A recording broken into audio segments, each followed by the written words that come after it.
So, uh, leadership. Leadership, stand by. Hello? Are we Stand by, leadership. there? Nagari, stand by. But I see that some people, so people can only join because they are on Facebook. Yeah, Facebook or YouTube. Yeah, I'm seeing some of the members of the university management are saying they are unable to join, and therefore they are even excusing themselves. Perhaps, yeah. Talk on the phone, leadership, on your cell phone. Sure.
You're not on mute.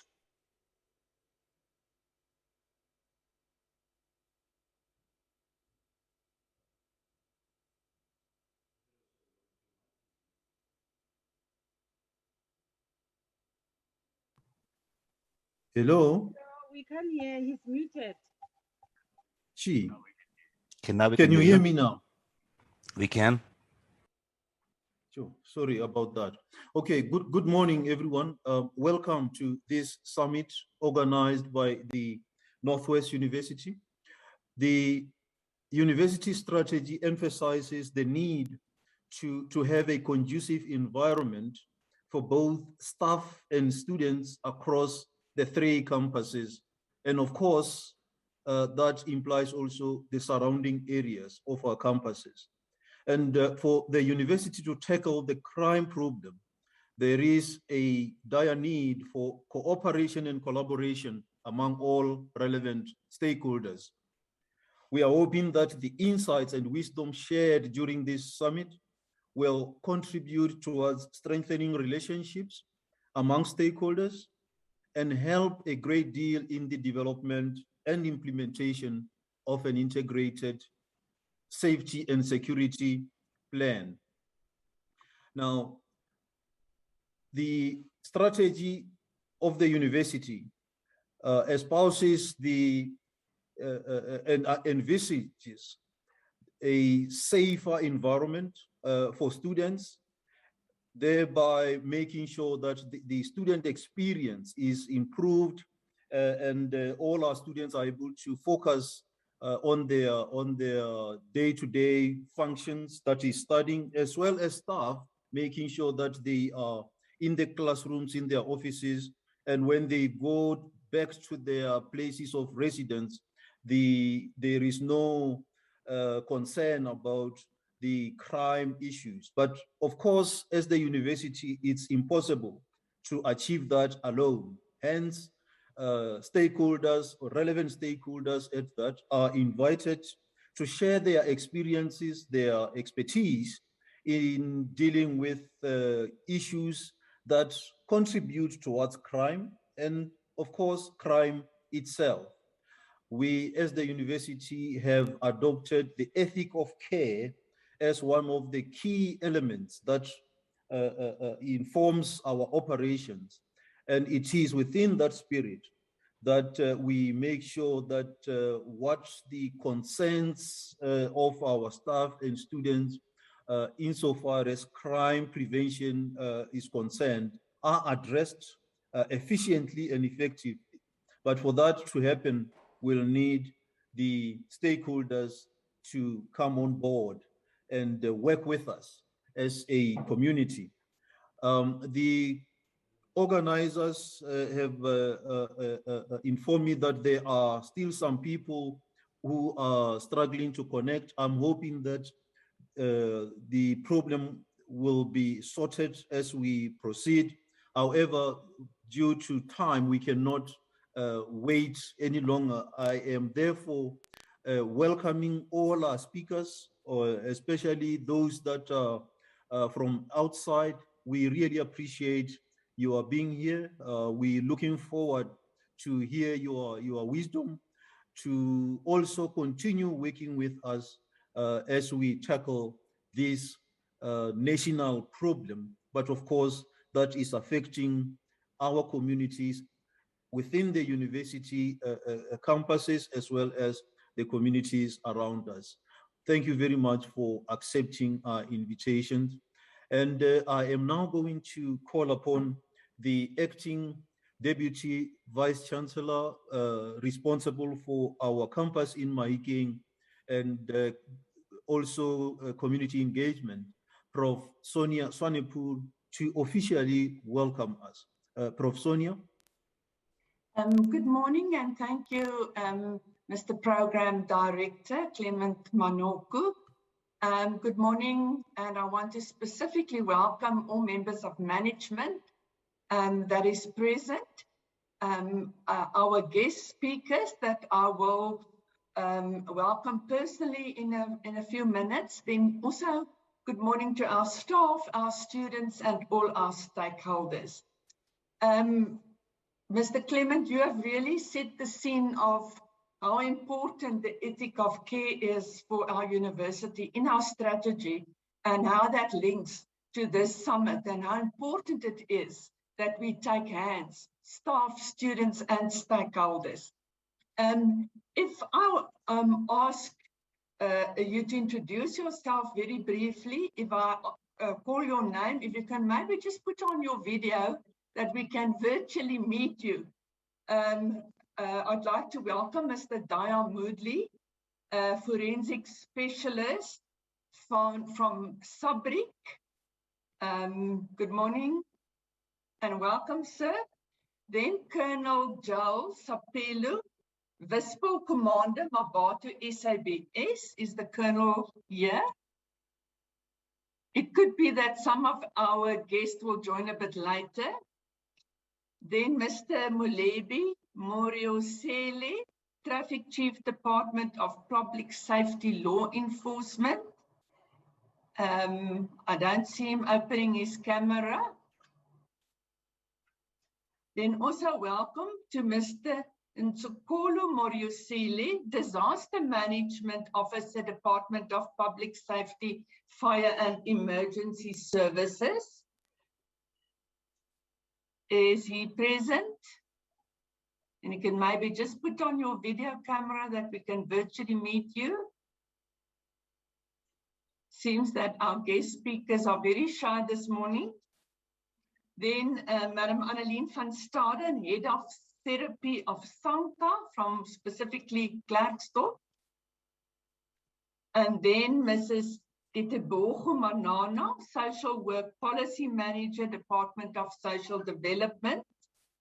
I did specifically see Advocate Ronald Ngwakil, State Advocate Mike King of the NPA office, sir.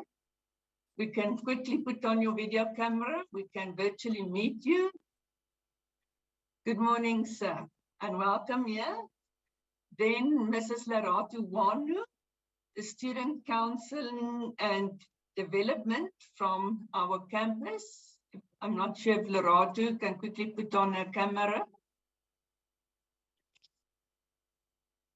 And then Mrs. Potumeli Mosikari, Acting Senior Manager of Protection Services on the Maiking campus.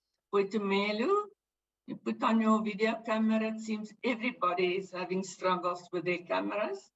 And then lastly, the vote of thanks will be done by Mr. Des Ayub, who's the Director of NWU Protection Services. Colleague, it's an honor that we have such a wonderful, diverse list of guest speakers. We're really looking forward to your contribution, advice, and practice. I think that the university fraternity was shocked in the last few months with several murder cases regarding students. Just thinking of the last one of Walter Sisulu University, which is really tragic.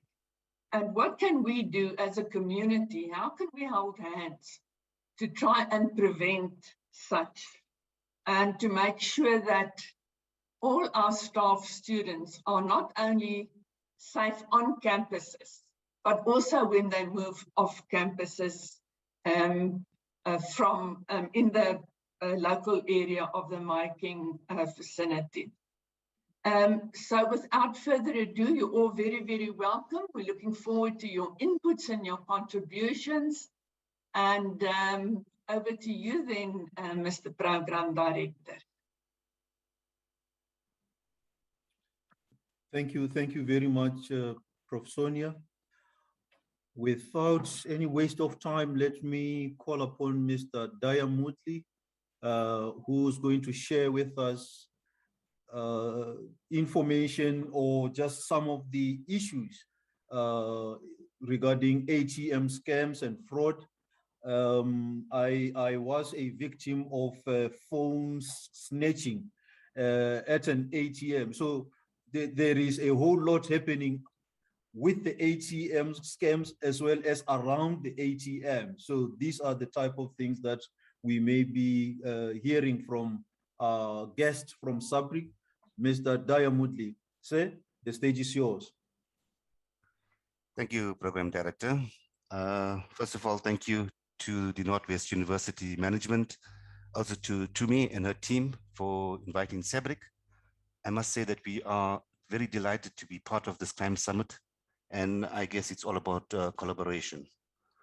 As the Program Director had basically introduced, I am Diane Mudley, and I am a forensic specialist at a company called Sabric. Our topic for today will be understanding bank crimes and don't be a victim. I'll be sharing with you some of the MOs, trends, some of the stats, and also some tips on how you actually can safeguard yourself regarding banking crimes. So first, who is Sabric? So we are the South African Banking Risk Information Center. That's what the acronym actually stands for. We're not a profit company, so we don't generate any funds. And we are funded by the South African banks, ATM service providers, cash and transit companies. We have 17 banks that report their crime risk information to Sabric. We hold or host an interbank crime risk information repository. This is where we basically do different types of products for the banks so that they can see what the actual problem is on different crime types so that they can put in measures in place to try and mitigate any risks. Our vision is to be Africa's trusted financial crime risk information center, leveraging on public and private partnerships. I must just say that Sabric is one of a kind in the world. We do not have or have not seen a similar model anywhere in the world where you have all the banks together talking and basically discussing crime. I know that the Nigerian government and the Australian government banks have also basically put in some measures to try and follow the same model that Sabric is a similar model as Sabric. So the current modus operandi, what we're going to discuss is more on card crime. Give you an insight on what is skimming and how the scams are occurring around skimming and how you can be a victim of skimming. Similar with card swapping, what happens at an ATM and how you could be a victim on card swapping. The theft of point of sale devices. This is very important.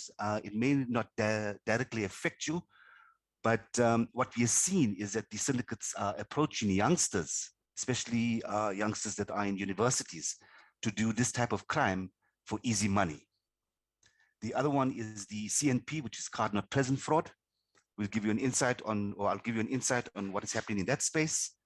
And then we will then finish off with what is phishing and what is vishing, and then some tips on how to actually protect yourself.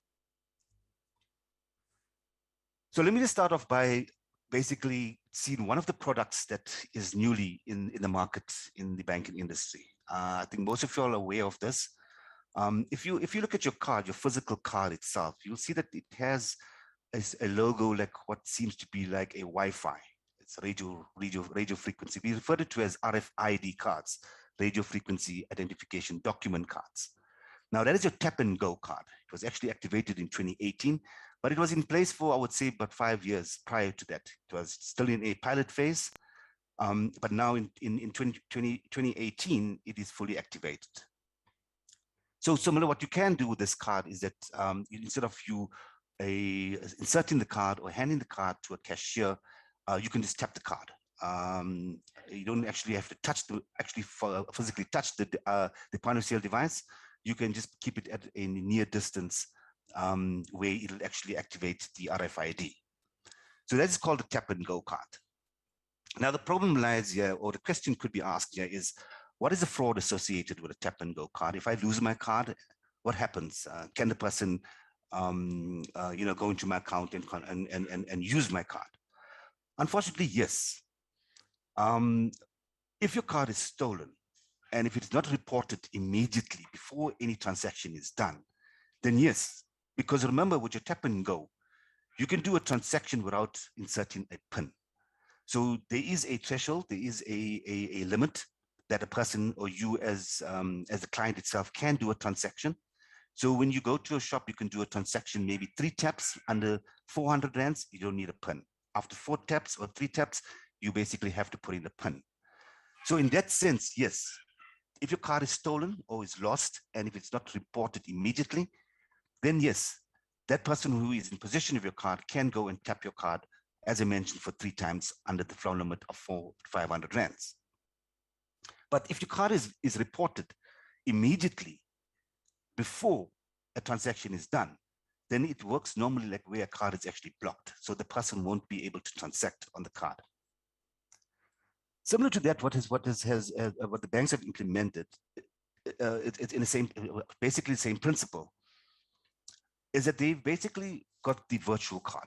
Now your virtual card is activated and stored in a customer's profile on the banking app of that specific client.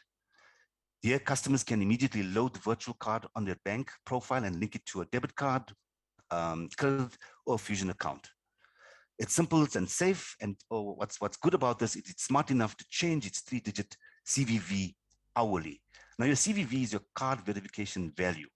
If you look at your physical card, at the back of the card, there's a 3-digit. Now that 3-digit is actually required when you do a card not present transaction. When you go onto the internet and you want to buy something, it asks you for your card number, it asks you for your expiry date, and then it asks you for your 3-digit PIN number. So that's what I'm talking about. Now on the virtual card, that 3-digit PIN number changes every hour. So it's not the same one all the time, which makes it much more safer. So if the criminals have your information, within that hour, they wouldn't be doing any, after that hour, they wouldn't be able to do any transactions on your card or on the data of the card, of the information they have. You can pay with your virtual debit card at all merchants that accept contactless payments. All you have to do is add your card to the mobile device and place it near the POS terminal, and your transaction will basically go through. You can use the following mobile payments platforms, which is your Apple Pay, Google Pay, Samsung Pay, FitPay Pay, and Garmin. The virtual card will also have its own number generated, so it's not the same number as your physical card, instantly on the app, and along with new expiry date, which is basically has a lifespan for 5 years. You can create multiple virtual cards for each account that you want to. So on your credit card, you can create a card for that. For your debit card, and if those that have Fusion cards or Fusion accounts can actually create a virtual card for that also. So it's in my opinion, it's safe. The fraud associated with this. So if your phone is basically stolen, the question is, can they now go into my bank account? Look, the thing is that if your phone is not secured by a password or biometrics, and if person can just go into your phone, then they can just go into your banking app also. Because remember, on your phone, you have to activate your banking app. So either by a username or a password, or even by biometrics. So if your phone is lost or stolen and they can't get into your phone, all you need to do is basically report it to your bank, and then they will deactivate the app on the phone itself. And when you get a new phone, you just possibly all you need to do is just reactivate or just download the app again. As I mentioned, it's very hard for the criminals to basically get onto the app itself unless they have your username and password. And if they somehow got into the first portion of your identification on the phone itself. Remember that on your app itself, there's the what they refer to as security. So your first factor security authentication would be activating your username and password and getting onto the account itself. And then your second factor authentication would be an OTP, that when you basically do a transaction, the bank will then send you a one-time password, which is a PIN number that you need to insert to actually conclude the transaction. I hope that is fine. All right, if you look at what is happening in the card space, this is just fraud that is occurring on one crime type, which is card fraud. This has nothing to do with any other fraud that the bank is actually experiencing, like your vehicle asset finance fraud, or your application fraud, or your internet banking fraud, and so forth. This is only on card fraud. So for 2021, that period from January to June, we're sitting at a gross loss of over just 404 million rands that is lost on this space. And the number of transactions that are associated with that fraud is 385,851 transactions, fraudulent transactions that was done. So it's not necessarily 385,851 cards, it's transactions where it could be possibility that 10 transactions or 1 transaction or 2 transactions was done on 1 card. Just to put that into perspective. If you look at the card distribution, the actual products the banks have, which is a debit card, the amount of fraud that is associated with debit card is 49%, credit card 34%, foreign issued card, we'll come back to that, and then your fleet card, which is 7%. So the fleet card, debit card, and credit card are bank products, South African bank products. Now, foreign issued cards are basically cards that are transacted in South Africa. So you get a card or a person that is overseas here in South Africa, and the fraud occurred in South Africa. So we refer it to as foreign issued cards, because any card that is transacted on a South African platform, the South African banks will have record of that transaction. If you look at the bottom part of the pie, it's giving you the fraud distribution. It's important also for the banks to understand what is their problem and where the problem lies within the fraud platform. So CNP, which is card not present transaction, is 58% of the fraud occurring. This is basically in and out South Africa. If you look at lost and stolen, 29% of the fraud occurring. Counterfeit cards, 10%, and then false applications, 3%. Okay, these are on South African issued cards. If you look at the countries, you want to know basically, or the banks also want to know as to what is happening to our cards, where is these transactions taking place in and out of South Africa. So South Africa, 53% of the fraud occurring inside, and then you having 40% of the fraud, South African issued cards occurring outside the rest of the world. Now, out of the 47% of the rest of the world, the banks want to know, okay, what is the product that is mostly affected? And you look at the credit card, 53% of credit card fraud outside is happening. Debit card is 46%, and then fleet card is 1%. That is the percentage out of the rest of the world. Then you also want to know is what is the fraud associated with these specific crimes. CNP fraud, 80%, and then lost and stolen, 15%, and then counterfeit is 4%. Guys, please I apologize for the background noise. I can't control it because my neighbor's dogs are going wild. So please bear with me. Okay, the top countries, United Kingdom. This is where our South African issued cards and where the actual crime is occurring. United Kingdom, United States, Ireland, Nigeria, and in India. And this is on debit cards. If we look on credit cards, where the problem lies, United Kingdom, Canada, United States, India, and Ireland. Right. So the first point I would like to discuss is skimming. And what is skimming? Skimming is basically a procedure that the criminals are doing, a swipe procedure, is basically what they want is to obtain information that is contained on a bank card. Now, the information that's contained on the bank card is the magnetic strip of the bank card. So if you look at your card, at the back of the card, it has a mag stripe. This is where the type of information that the bank stores track data. Now, the criminals want that data, and the reason why they want that data is that they can mimic another card or duplicate a card that we refer to as clone cards. So I'm going to show you one portion, or I should say one MO that is being used by the criminals as to how they get that type of information. Now, we refer to this as high-tech devices that are placed onto an ATM. And the purpose of this device is to basically capture the information that's contained on the mag stripe, and it will basically record the information. And this device has another device, which is a pinhole camera. And the pinhole camera is there to actually capture the pin.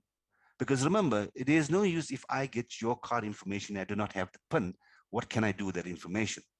So they will use that device that does the caption of the check data of the mag stripe, and also it will capture the PIN number of that specific card.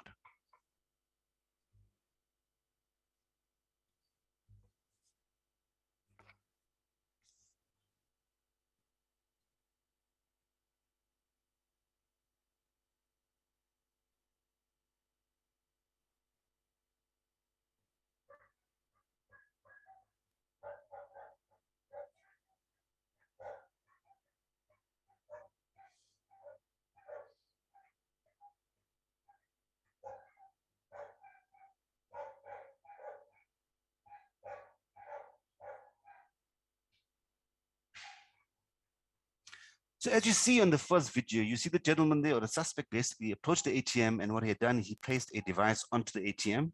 That is a skimming device. He will then come after a few hours or minute, yeah, a few hours, and then he will remove the device.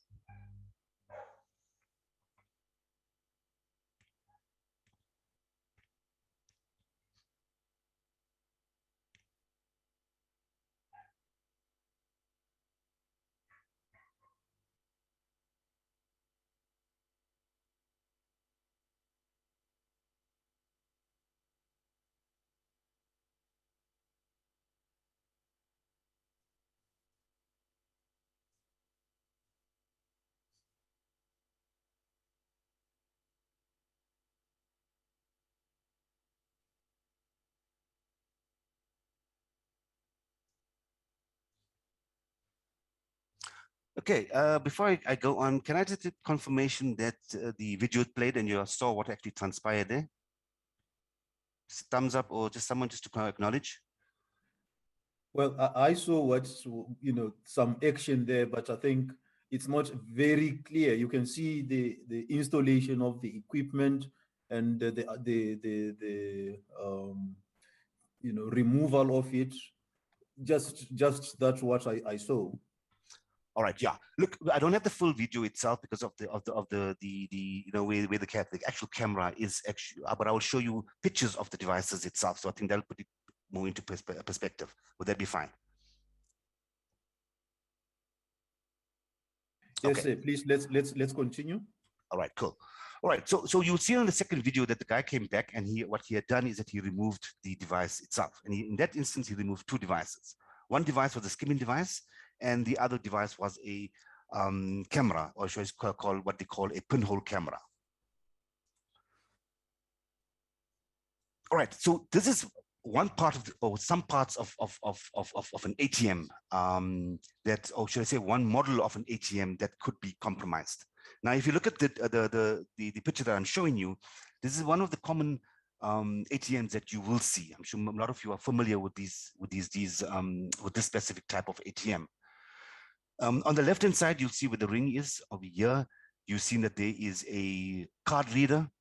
At the back of the card, back of this device is that you will see that there's batteries, and so there's components. The components that they're using is basically components that we use as storage that has storage capabilities, like your MP3 and MP4s. And the device is generated by this specific batteries, which is, if you look at it, they are more like cell phone batteries itself. On the bottom left here, you'll see that there's a small hole, and on that hole itself is basically where a pinhole camera is attached. So this device is just one device that has a skimming device as a top of here that will skim your card, and then at the bottom of here, on the side of here, is basically where the pinhole camera is to actually capture the pin. The capabilities of this device is that it can actually read magnetic card information, which is your max type information on the card itself, and it will store the information that we refer to as track data, bank track data, 1, 2, 3, just depends on how many tracks the card has. And it will basically also capture the PIN number if someone does go to the ATM, and when they are doing a transaction, if they do not block the PIN pad, then there's high possibilities that this camera can actually capture the numbers that you are actually punching in. So the security tip would be is that when you approach the ATM itself, the golden rule is always block the PIN pad, so that if they have your information on the mag stripe, they don't have your PIN number. All right. The other one, or other method that has been used to actually capture magnetic stripe information on the card, we refer to as handheld skimming device. You'll see in this instance over here that you have a person that is coming and he is basically assisting the person. We refer to as social engineering, and then he will assist the person and at the same time distract this customer, and then use a small device, which is a handheld skimming device, to swipe her card without her knowledge onto this device.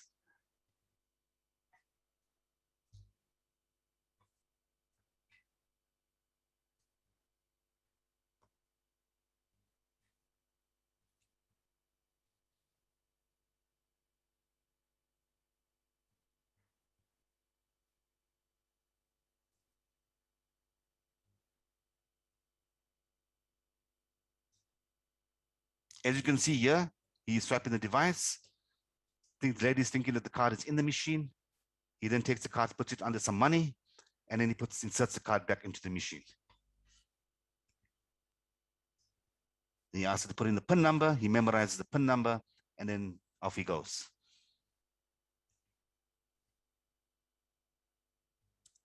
Okay, so this is a type of device that he actually used. It's a small device, black device. It's easy to conceal.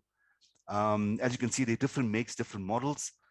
It depends, as I mentioned, that the device itself's capabilities has the same capabilities as the high-tech device, where the device was placed onto the ATM, which is basically low risk.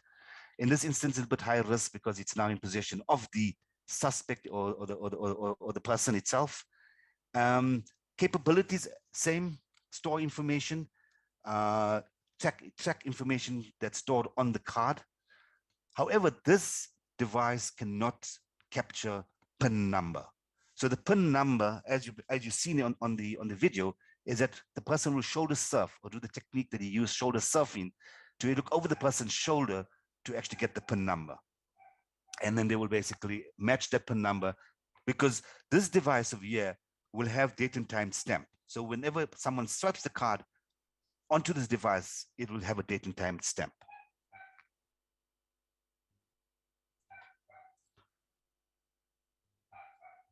Right. The other one that we're having problems with is card swapping at ATMs. This is where the criminals or miscreants will use the tactic as social engineering, block the ATM or use the cash send facility. So if you're not familiar with the ATM, remember that if your ATM is on the cash send facility, your card cannot go into the machine because it is asking for a PIN number, whereby you need, well, the machine will be thinking that you are now operating whereby you are using a PIN number that was sent to you via your phone to actually withdraw money without a card. So you can even try this also. If you go to an ATM, if you press the cash send button, you try to insert your card, it will not go in. And this is what the technique the actual criminals are using. So in this example over here, a guy inserts the card. He's trying. He's not getting his card into the machine itself. He's waiting for the machine to swallow the card. The card is still standing, and then you get a good Samaritan coming in to assist him at the ATM. There, presses the cancel button, takes the card. Can you see he takes the card? Tell him to look up, distracts him. The card is now in his hand. Watch, the card is in his hand. Watch how he puts it into his pocket. He asks him to put his PIN number, and then he gives the PIN number to the guy in the back with a cell phone. That fellow punches it onto the cell phone, and then he leaves. The poor gentleman was almost for 45 minutes thinking his card was in the machine, but his card was basically not in the machine itself. Another example, you notice that these guys basically work in teams. They don't do it themselves. So it is organized crime.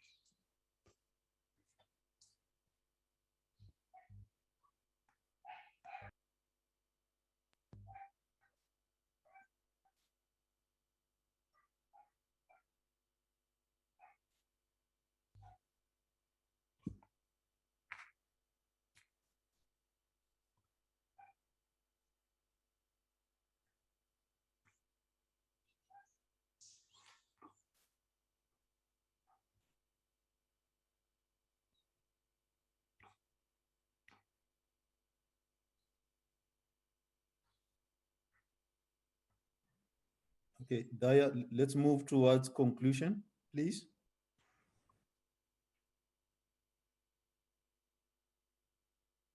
You don't want me to show you this video? That's fine. No, we can see let's see the video. I think all of these are very critical. Okay. But I think I'm looking at the time, and but you can have that video shown, okay. Please. All right, it's fine. What I suggest we do, look, it's a similar video like what we had seen previously. So let me skip that video. Let me just play this quick video over here for you guys, just to show you how they are stealing point of sale devices. And I think this is critical, where the students are approached to steal these devices for low risk. And what happens is that they are compensated highly for these devices. So I'll just quickly go into this video here. as you can see that the guy basically is here. He's a student from one of the universities. And you can see what he does now. He is actually stealing these devices for the syndicate. These are point of sale devices at a specific garage.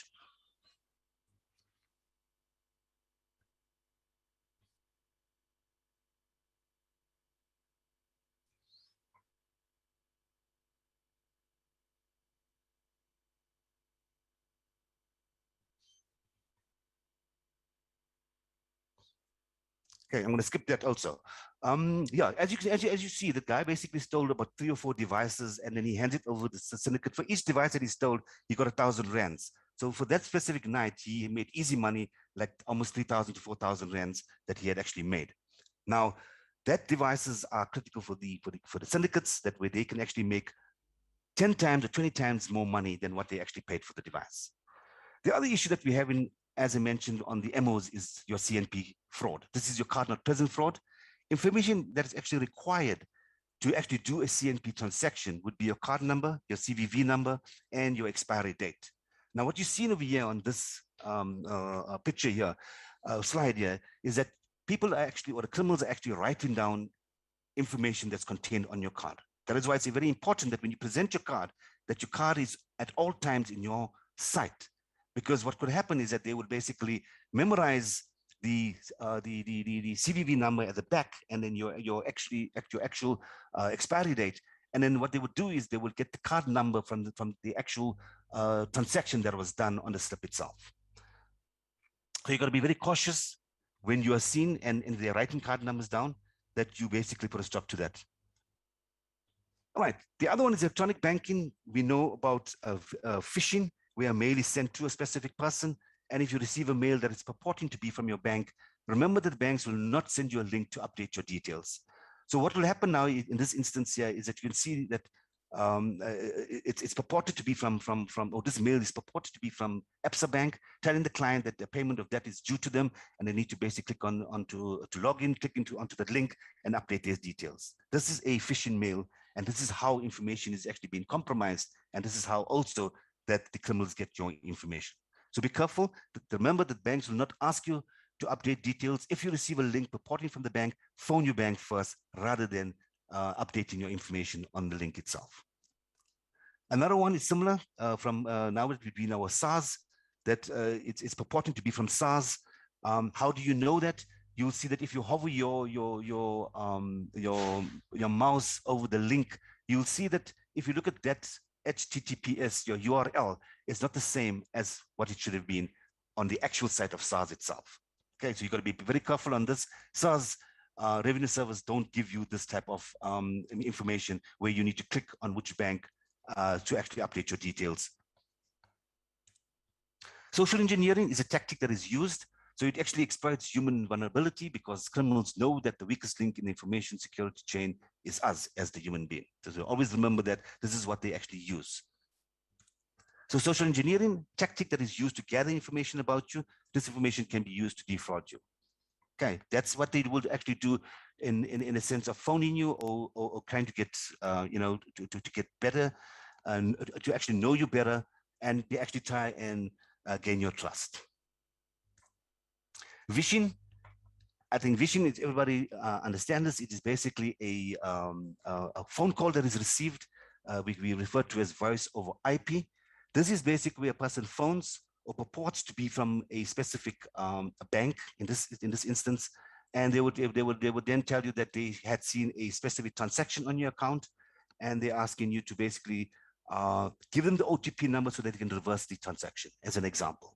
Remember, if you get a call of that where you did not do the transaction itself, and if you do receive a message saying that there is a transaction and you receive an OTP, do not give that OTP number to the criminal, because what had happened here is that somewhere, somehow your information was compromised. They went onto the internet and they're now buying on behalf of you, or thinking it's you.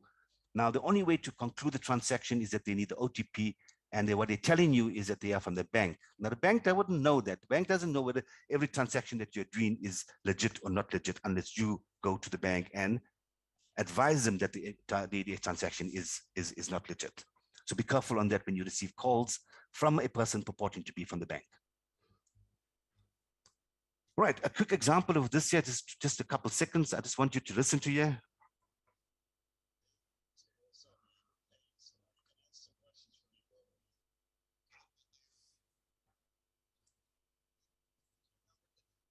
It's a bit low, the volume.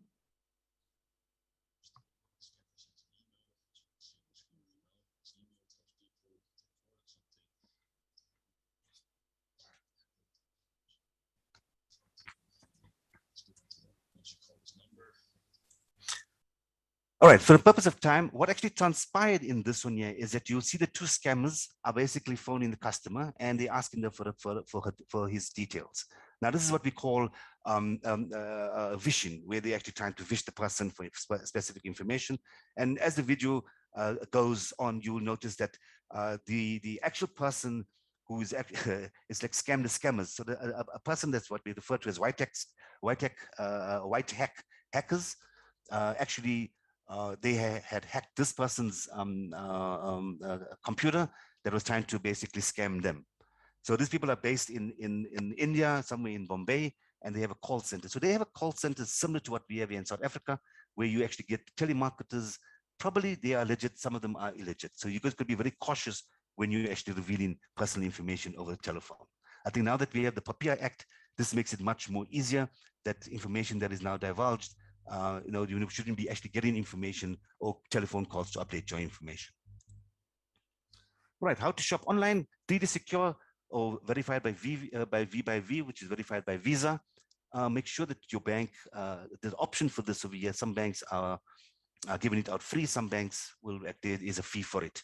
So it's a second factor authentication that when you do a transaction online, that you get an OTP so that you can actually verify that it is the person that's actually doing the transaction. Only make purchases with your credit card that are reputable sites. Be careful of something that's too good to be true. If something is too good to be true, there's a high possibility that you are being scammed, or the information or the item that you're buying is actually not there, not actually the actual that you want to buy. If I understand what I'm saying. Do not send emails that contain personal information such as credit card and the expiry date. Guys, a lot of people use their cell phones to do a lot of online applications or online transactions.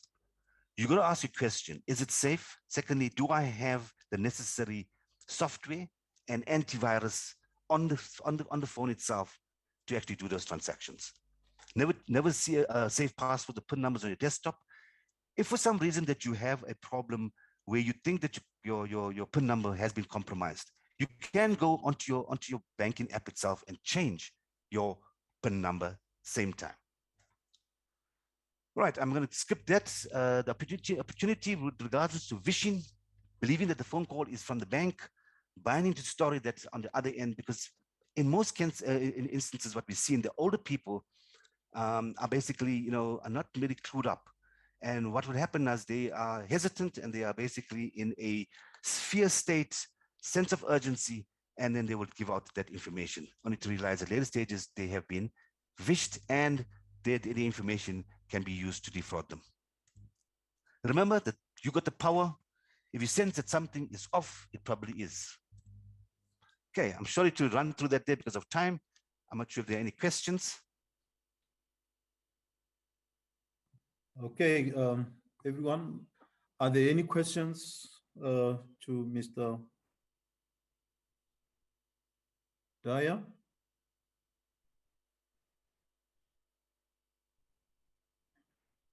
I don't see any questions, but I'm told that people can answer, pose questions on the platforms. It may be that some of the questions you may receive at a later stage, and please just assist in the response of those. Thank you very much, Mr. Dyer Mudli, and thanks to Sabri. No, thank you. Thank you so much. Can I just, am I still sharing or am I out? You are still sharing? Okay, let me just take it out of it. Okay.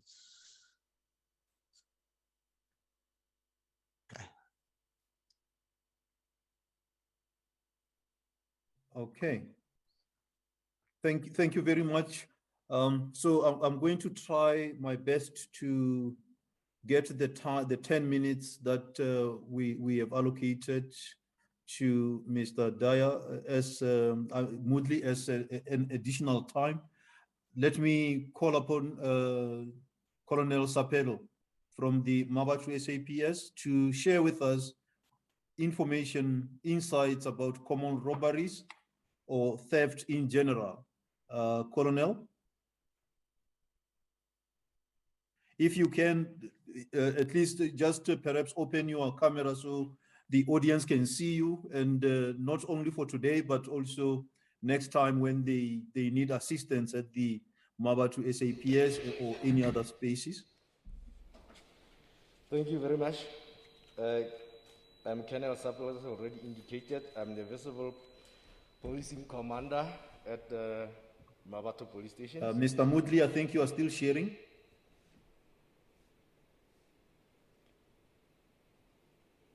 Can I continue?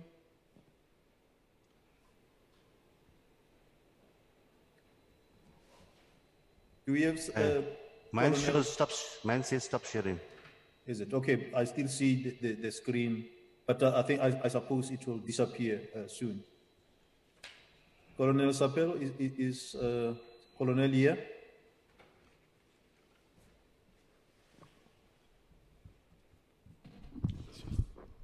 Okay, thank you.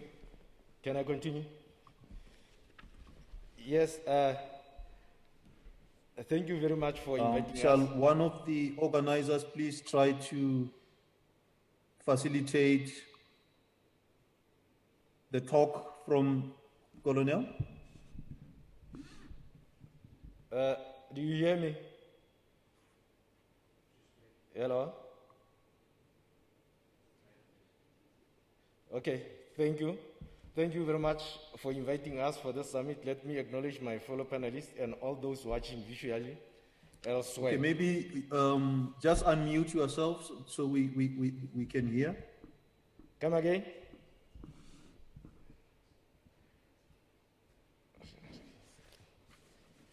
Something so about.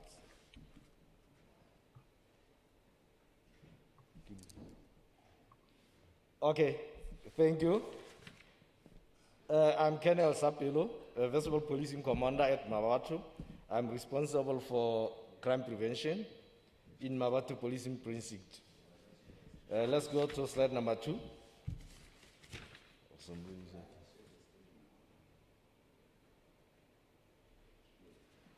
Should I continue or we still have a problem? Okay, thank you. Okay, Colonel, the space is yours. Okay, thank you very much. I have already introduced myself and my responsibility as a crime The prevention space commander. and time are yours. Okay, thank you, sir. My submission is common robbery, theft, general, and preventative measures. So to the delegates, I'm told that Colonel is not on virtual platform. He is actually at the venue on campus, I think. And he'll be talking to us from there. I'm just appealing to the colleagues to make sure that we can hear him and see him if possible. Yeah, I'm still waiting for them for connection, but he said I'm continue. If you are hearing me, thank you very much for inviting us for this summit. Let me acknowledge my fellow panelists and all those watching visually elsewhere. I have been requested to speak about the common robbery, theft general that occur on and off the campus where students are victims. Firstly, the mission of SAPS is to prevent and combat anything that may threaten the safety and security of any community, investigate, ensure offenders are brought to justice, and to participate in effort to address the root causes of the crime. Effort like today, this summit. The vision of SAPS is to create safety and secure environment for all the people in South Africa. All the people in the South Africa, not only the South Africans, but for all the people in the South Africa. The common robberies. Common robbery is consisting of theft. Is when somebody taking the tangible property of another person. In common robbery, we use force or violence to take those property. So if there is no force or violence, it's not a common robbery. No weapon used. When they commit common robbery, they can only use maybe open hand or a threat and so on, but no weapon use. If the weapon is used, then it's robbery aggravating. It's not more common robbery. Theft general consists of unlawful appropriation of movable property, taking another person's property, specifically intent to deprive permanently or stealing. So if you can check the theft general is unlawful appropriation of taking movable property from that person. But in that common robbery, the use of force is there. A robbery versus theft general. In robbery, we use force. It consists of theft. But in theft general, it's just a stealing. Then the crime scene must be visited by the police. You know that we have to differentiate theft general because of if there is a house breaking, there must be a breaking into the structures, or there must be a slightly open into the structures. But if there is no breaking, if there is no slight open, if you left the door or window open that somebody just enters straight and take that property, then it's why you call it theft general. It's no more the house breaking. The hotspots where these crimes are occurred is on and off the campus, University Drive, road between Mega City and University, bushes next to Katelopil Center, Dibate Motlabeng, Unit 5, Unit 2, and Unit 7, Unit 8, Unit 12, Unit 9, Unit 13, 14, and 15. Those hotspots is where most of our students is accommodated. So the criminal, they are aware of those places. So the element of crime prevention, the criminal have a desire, ability, and opportunity. So that person have a strong feeling to have that something that we have, whether it's a cell phone or it's a laptop. So you have ability, they desire to have those, to own those property. Ability, that person have a skills. It's not just an ordinary person, have a skills. How can I take those property? How can I commit the crime? Opportunity, they see the opportunities. If you left our property unattended, it's an opportunity for them. If we work during the night or during the day or on a bushes area alone, it's an opportunity for them. So for them, they just want the opportunity to commit those crimes. So it can be easy for them. Crime prevention strategy. I only take one the strategy, which is crime prevention through environmental design. I spoke about Katelopele, the bushes between Katelopele and the university. So those bushes, the criminals are taking opportunities.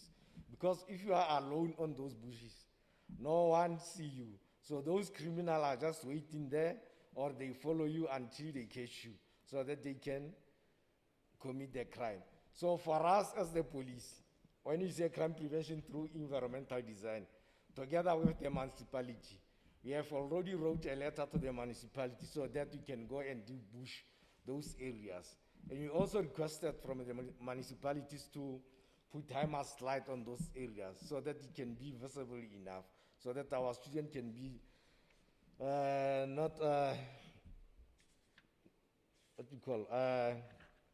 those words is gone. Let me continue. Safe tips to prevent contact crimes. Do not carry too much money when going to drinks. I said that because of most robberies are okay when people are from the taverns or from shoppings and so on. Do not share drinks. If you share drinks with somebody, then they can put something wherever that make you dizzy. So it's easy for them. They make it easy target for them. Avoid confronting when under the influence of liquor. So people, when they are under the influence of liquor, they talk too much, they confront each other. So they don't care about themselves. For the criminals, it's an opportunity for them. Do not walk alone on a risky area, like those bushes areas, those areas that are dark and so on. So do not walk alone. Always try to work with somebody so that criminal can be afraid to attack you. Then keep your personal belongings such as a handbag, cell phone, and wallet. Keep your personal belongings such as handbag, cell phone, and wallet safety. So don't advise yourself.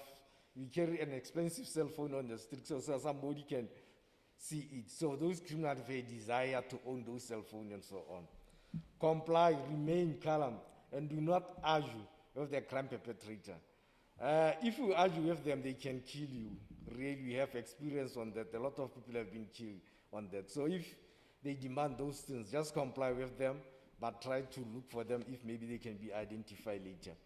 Always be on the lookout of suspicious person. When you walk on the street or when you're on the street, wherever to the shops or to the university and so on, try to look around that you don't see any people around and so on. Those people, most of the time they are in 3s or 4 and so on, but they cannot work together in 4 like this. 1 or 2 will be in front, then the other will at your back and time. So immediately when in between, then they started to commit a crime. Request neighbors to keep an eye when we go away. This is especially on theft generals in the residence or where the students are committed. So that when you go away, just request somebody to look around if somebody can go in so that they can alert you. Do not be a hero. Your life is worth more than anything else. So don't try to be a hero or to be a brave so that you can fight for those people. They are dangerous. They have been prepared. They have a critical mind to kill anybody at any time. To my conclusion on that one and recommendations, it is clear that our community are indifferent about the threats of crime when exercising their rights in terms of their constitution. I'm saying that because if you want people not to go on those bushes area or not to go with those huge amount to the tavern and so on, that person, for him or for her, it's easy to tell you, this is my money, this is my property, I want to go away. So that is why I say they are indifferent about the threats. They don't care wherever they are going to be robbed or what, as long as they are exercising their rights. The other one, statement must contain all elements of crime in order to have successful prosecution. So that one in our statement for the police is a challenge because of the complainant. Sometimes they change the scene of crime or they want to put the statement in the way that they fit him or their crime. But when you do that, then we end up don't have a correct element of such a crime. So for us to have a prosecution is going to be difficult.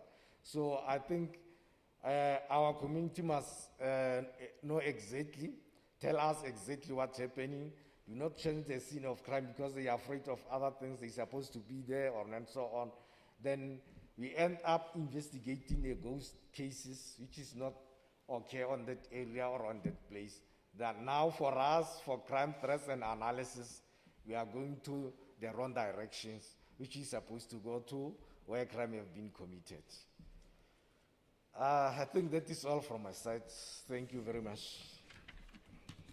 Any questions? Okay, thank you very much, Colonel.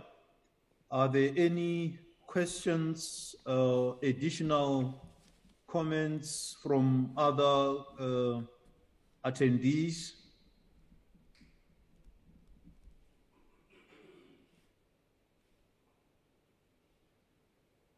I think what I have heard thus far is, from Mr. Moodley's side, you lose your phone, please, and your app is activated or on your phone, please contact your bank immediately so they can disable the app.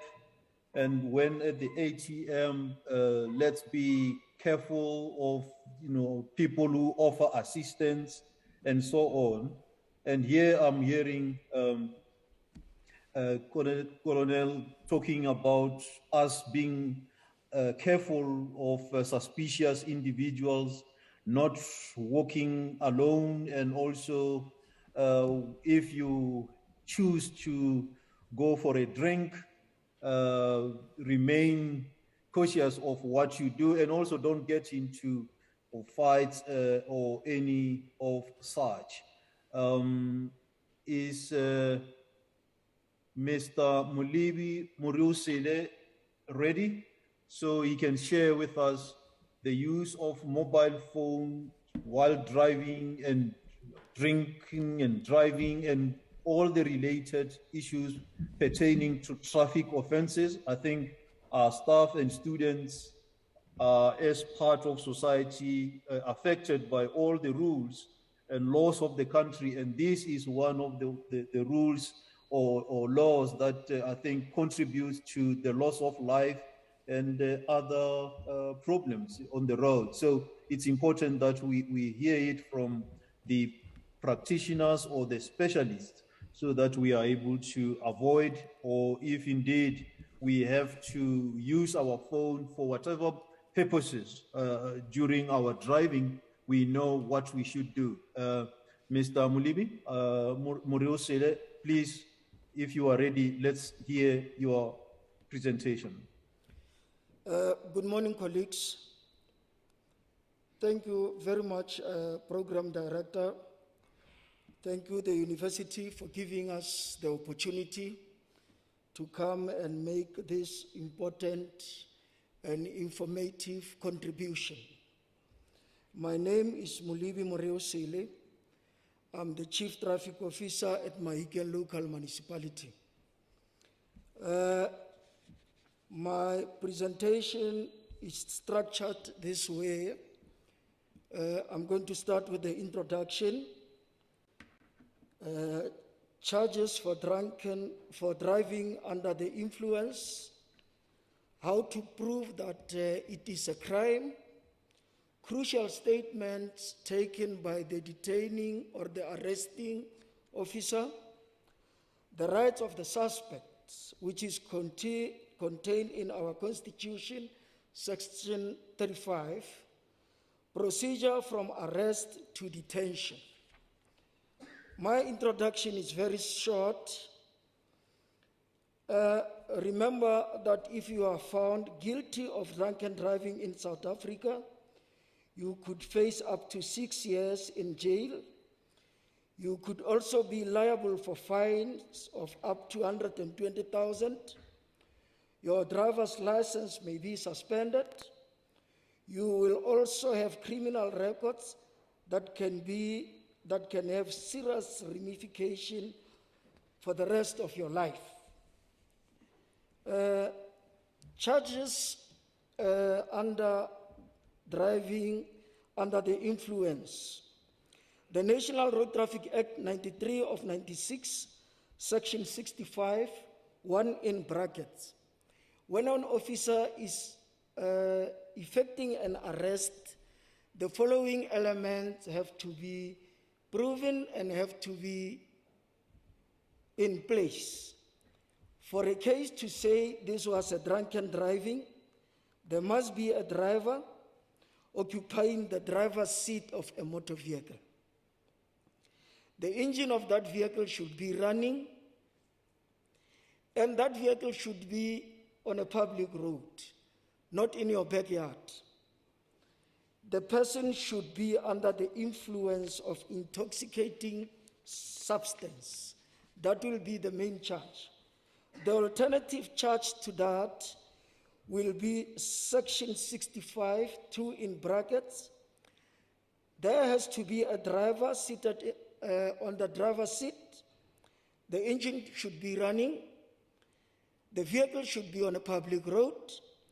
Concentration of alcohol in his blood is higher than 0.05 gram per 100 milliliter of blood. How to prove that this is a crime? This is basically, our officers have to deal with that. Ways of providing a case with regard to a person driving under the influence of intoxicating liquor. If you want to prove your case in court, there have to be blood results that says your result, you contained more than 0.05, that your manner of working was not normal, your method of driving was zigzagging. Most of them, they do that. We see them on the road. Physical appearance. Were you clean? Were you able to stand still? Physical conditions of the suspect. The witnesses, especially the doctor that is examining you, is in a position to say or to give evidence that yes, this individual is under the influence. How to prove continuous? That is in the absence of your blood test results. The driver should smell of alcohol. His eyes should be bloodshot red, physical redness of pallor, that his speech was slur or blare. He couldn't speak, he was staggering as speaking. That he could not walk straight on a straight line. We usually do this test when we arrest them to see if this person can walk straight. Most of those who are under the influence, they can't remove.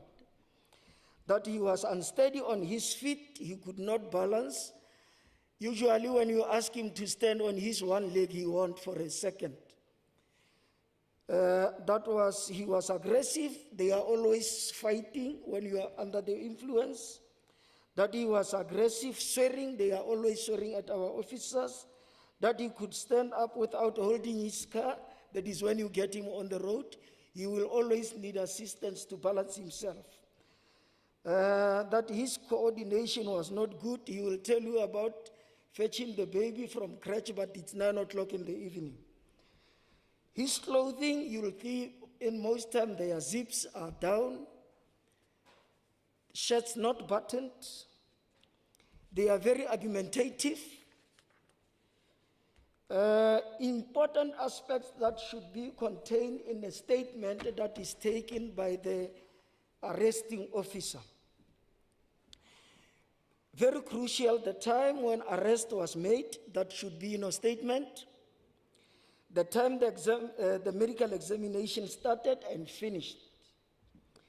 The time the blood sample was drawn, if the person is taken to hospital. Why the suspect was for example, the suspect was seen swerving over the road.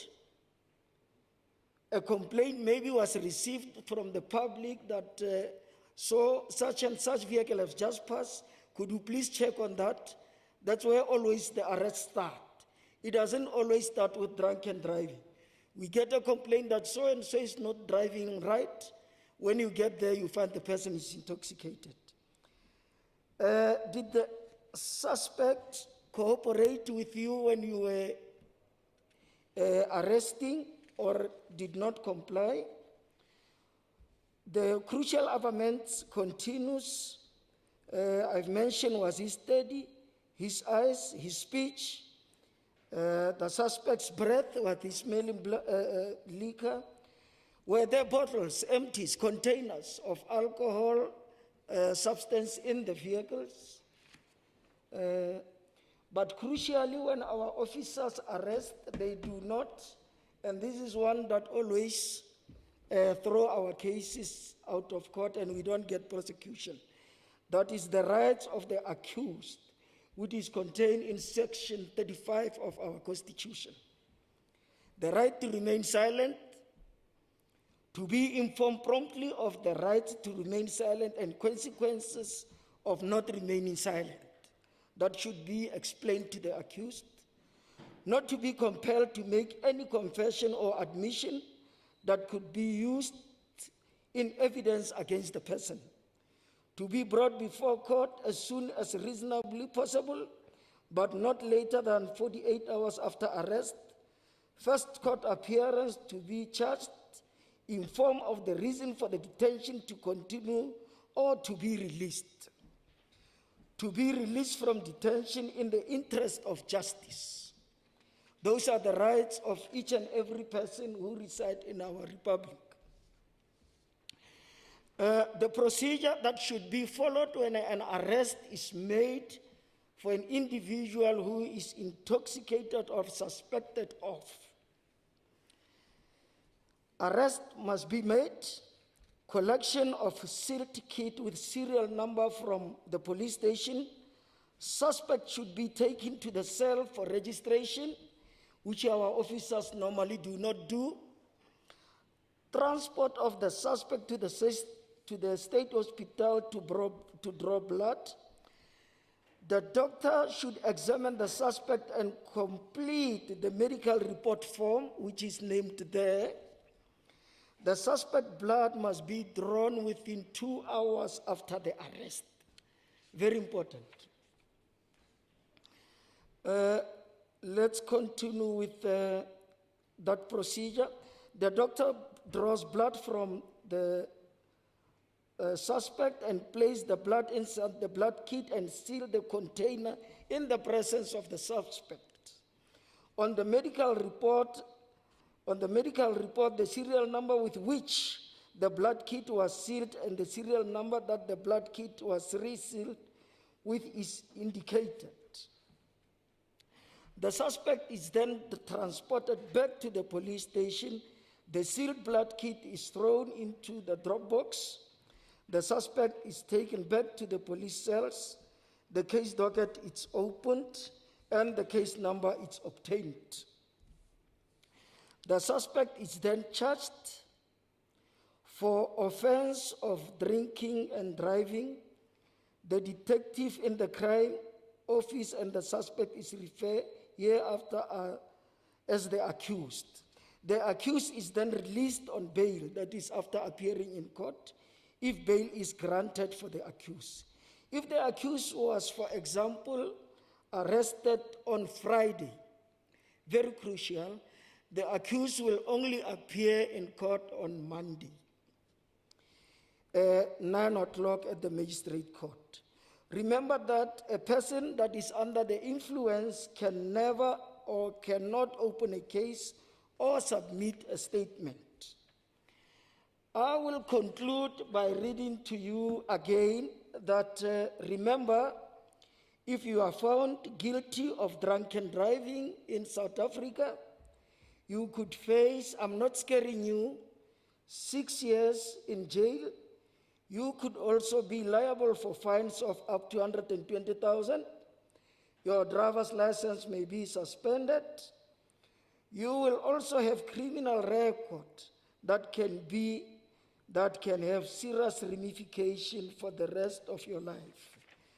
Our references: Criminal Procedure Act, Act number 51 of 77, National Road Traffic Act 93 of 96, the Constitution of the Republic. Thank you very much.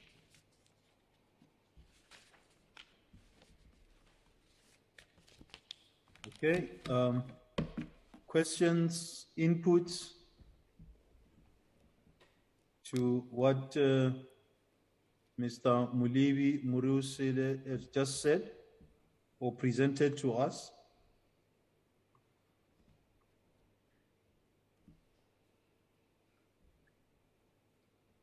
I don't hear anything.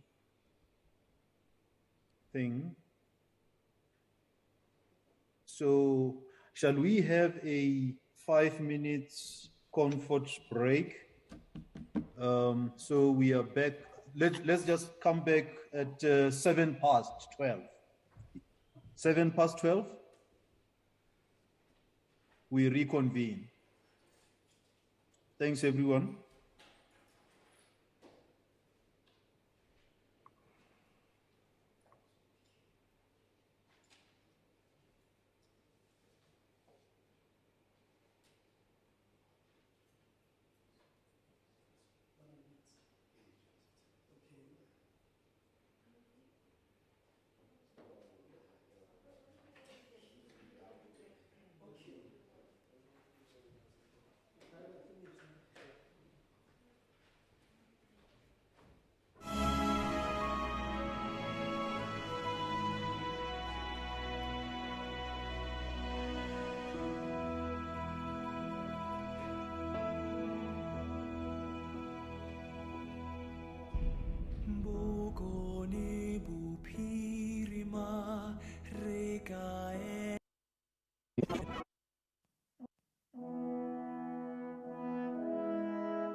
Bokone bupirima reka ele morena kawena reka ema ratswarana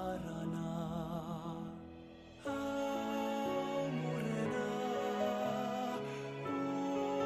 ore khoge leseding re khoroge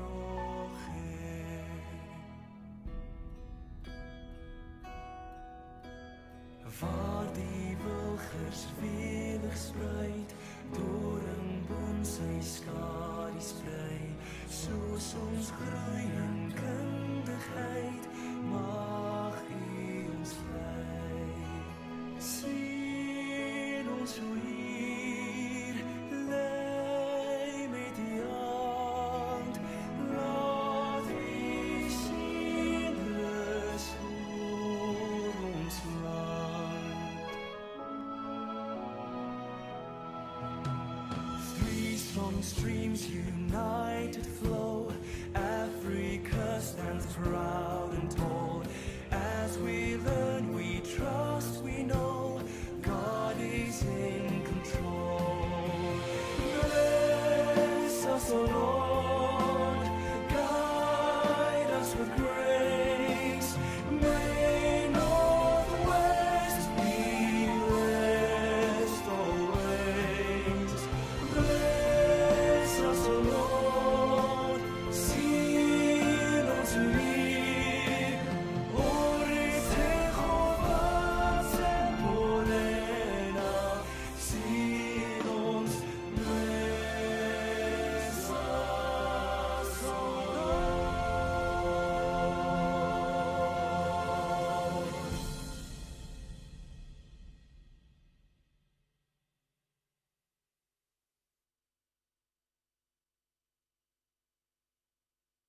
Thank you. My name is Tumelo Lawrence Kisibe. I work as a senior card assistant. My duties is to make sure I issue the card to the student, to the staff, to the visitor, to the control, and to make that access control it's run smoothly at the main gate and accordingly, and to minimize the risk, especially the unwanted people to enter the campus illegally. And my other extra jobs is to do the patrols for the safety of the student when they are leaving campus, going off campus. They must go in group and they must always be proactive to be alert if anything can happen. They must not walk alone.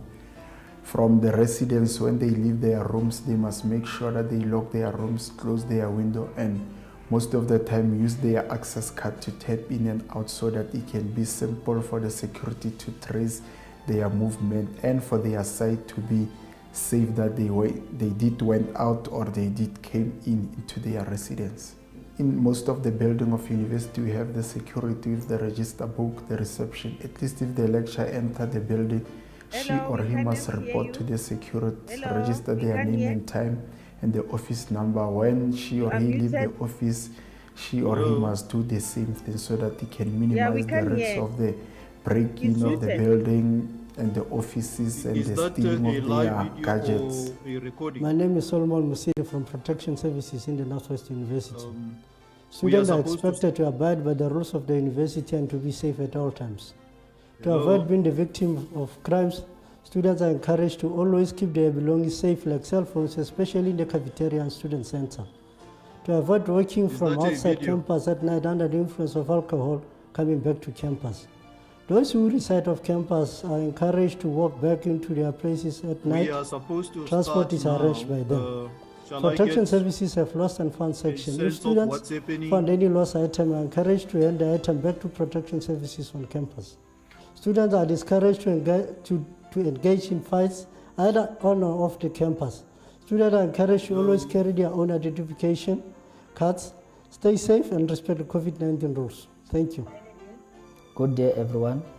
My name is David Kharazi. I work as a protection officer in Department of Protection Service in Northwest University. It is very important for the student to always lock their rooms when leave their rooms for class or other reasons.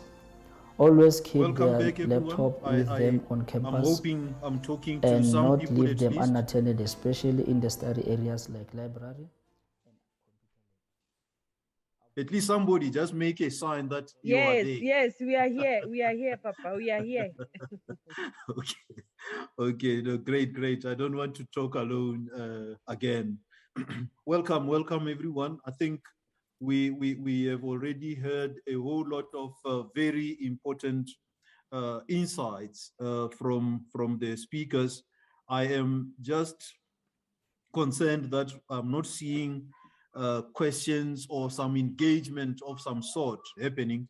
I am hoping that that will happen in one way or the other as we go along, but also posing those questions to the organizers, then they can facilitate responses where there is a need. And I'm going to try to get us back to the times that are scheduled. And may I ask the presenters henceforth to just be aware of the times that they have been allocated so that we do not exceed the allocated time and therefore frustrate some of our delegates who have made arrangements only to the times that the time that the summit has been organized. So, Mr. Ntsokolo Mokhwate, sorry, there is a problem in terms of the surname. Let me, on behalf of the organizers, apologize to you, Mr. Mokhwate, and call you to please share with us the issues around disaster or event management. And we thank you for coming here also from the Department of Public Safety. Thank you very much. The stage is yours, Mr. Mokhwate. Thank you very much. I'd like to thank the university for the opportunity for disaster management, Mahikeng local municipality to come and present in this crime summit. My name is Ntsokolo William Mokhwata. I'm a disaster management officer.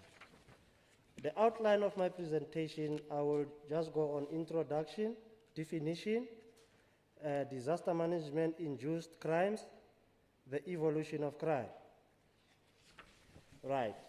On the introduction, because the university is based within Mahikeng local municipality area of jurisdiction, Mahikeng local municipality is exposed on diversity of hazard of natural origin, including winds, dust, storms, veld fire, severe thunderstorm, diseases such as COVID-19, HIV/AIDS, tuberculosis, meningitis, and cholera.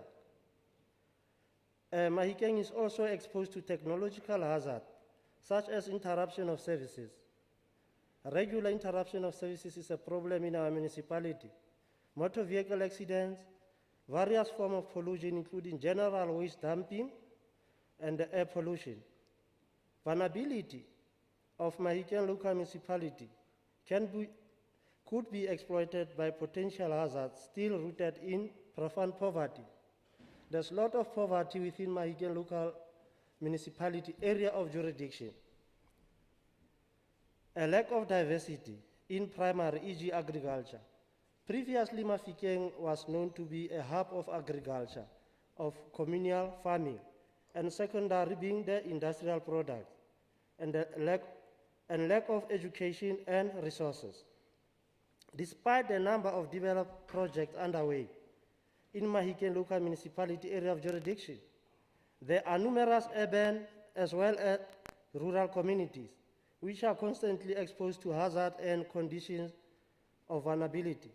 As a result, their capacity to withstand or cope with or to recover from the impact of such natural anthropogenic risk is severely compromised because they lack capacity. This plan of us that will highlight the priority areas which need urgent attention during winter seasons based on our disaster risk. Now, I'm just going to give a definitions that what is a disaster, what is disaster management, and disaster management center. A disaster is a progressive or sudden widespread localized natural or human-caused occurrence which causes or threatens to cause death, injury, or disease, damage to property, infrastructure, or environment, or disruption of life of community, and is of a magnitude that exceeds the capacity or the ability of affected disaster community to survive using their own resources. And then disaster management is a continuous, integrated, multi-sectoral, disciplinary process. This is whereby we work with the police, we work with other stakeholders such as SASA, we work with social development, the military, etc. Within a disciplinary process of planning and implementation of measures aimed at prevention, mitigation, preparedness, response, and post-disaster recovery and rehabilitation. This is where we will together come. And then where do we come together? We come together at Disaster Management Center. What is Disaster Management Center? It is a facility and personnel for overall control of emergency operation in pre-disaster, during disaster, and post-disaster environment, and the coordination of resources. That is where we sit and coordinate resources in a particular center. We've got our center at Mahiken Local Fire Station. Now, I just want to go to crime. What is crime? Crime is an action or omission which constitutes an offense and is punishable by law. For example, shoplifting is a serious crime. I'm speaking in front of the kennel here. If you steal from the shop, you will be arrested and you will be charged and you will be held criminally liable. Right. Now, disaster management induced crime. When a disaster strikes, we've got various hazards like windstorms in areas like Dibate, in areas like Signal Hill, and most of our students are staying in similar areas. Now, if the disaster strikes, a criminal doesn't take time to plan. The moment a disaster strikes, criminals have a tendency to exploit the situation and steal the public belongings. The moment you leave your place of stay or where you're staying to say, I'm going for a place of safety, they will use that opportunity to steal. That is why if there is a disaster or when there is a warning from weather services of a serious windstorm that is coming, we will notify Mabatu police station that there's a storm coming and is going to hit the following areas so that we are alert, because the moment it hits, criminals are using a tendency to steal the belongings of the public and the community, because they will see every time you've got a plasma TV, you've got laptop, you've got this, you've got that. So they will use that opportunity. Now, we go to criminal activities and crime to be alert during Northwest University events. During the events, the university will apply, and then the committee for events is chaired by the police. And then the police will convene and call us all as stakeholders. And then we will come and address the campus on all other issues relating to criminal activities, because the moment you plan an event, criminals also plan their activities. If the university plan for an event, they must just apply, and then the event will be categorized by the South African Police Services in terms of Safety at Sports and Recreational Events Act 2 of 2010. And then we will have a meeting chaired by the police, and the police will address issues in order to prevent armed robbery, rape during the events, burglary. When we are at the sports ground, university sports ground, criminals will be breaking into the student quarters. So we need to keep those. Theft from motor vehicles. They might happen elsewhere, otherwise at the student quarters. Murder, theft of personal property, street robberies while students are going to the event. They can be street robbery with knives, assault, hijacking of motor vehicles in or out of the campus, because criminals do plan their activities. That is why it is important that if the police services advise the university in terms of the requirements of SASRIA Act, the university must comply.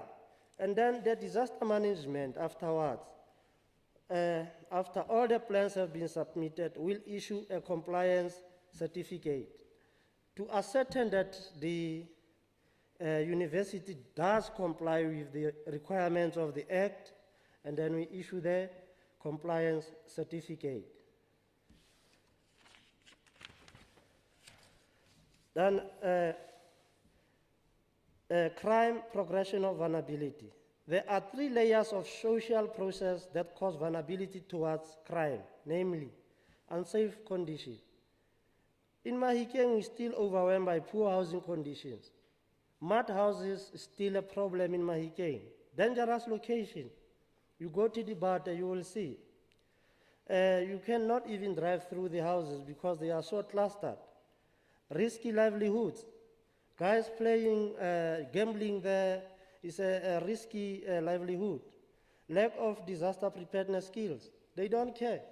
They just dumping waste everywhere and they closing our drainage system. When it rains, the whole area flood.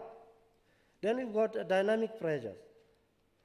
No community organization for collective efforts to reduce crime risk. They are not interested. And then there are rapid migration tendencies that change the social structure. I will, when I go on, touch based on the social, this rapid migration. A lack of markets for small farmers. We've got small farmers. They are out of market because there's no support. They can no more farm. So this increased crime rate in our municipality. Then there are root causes.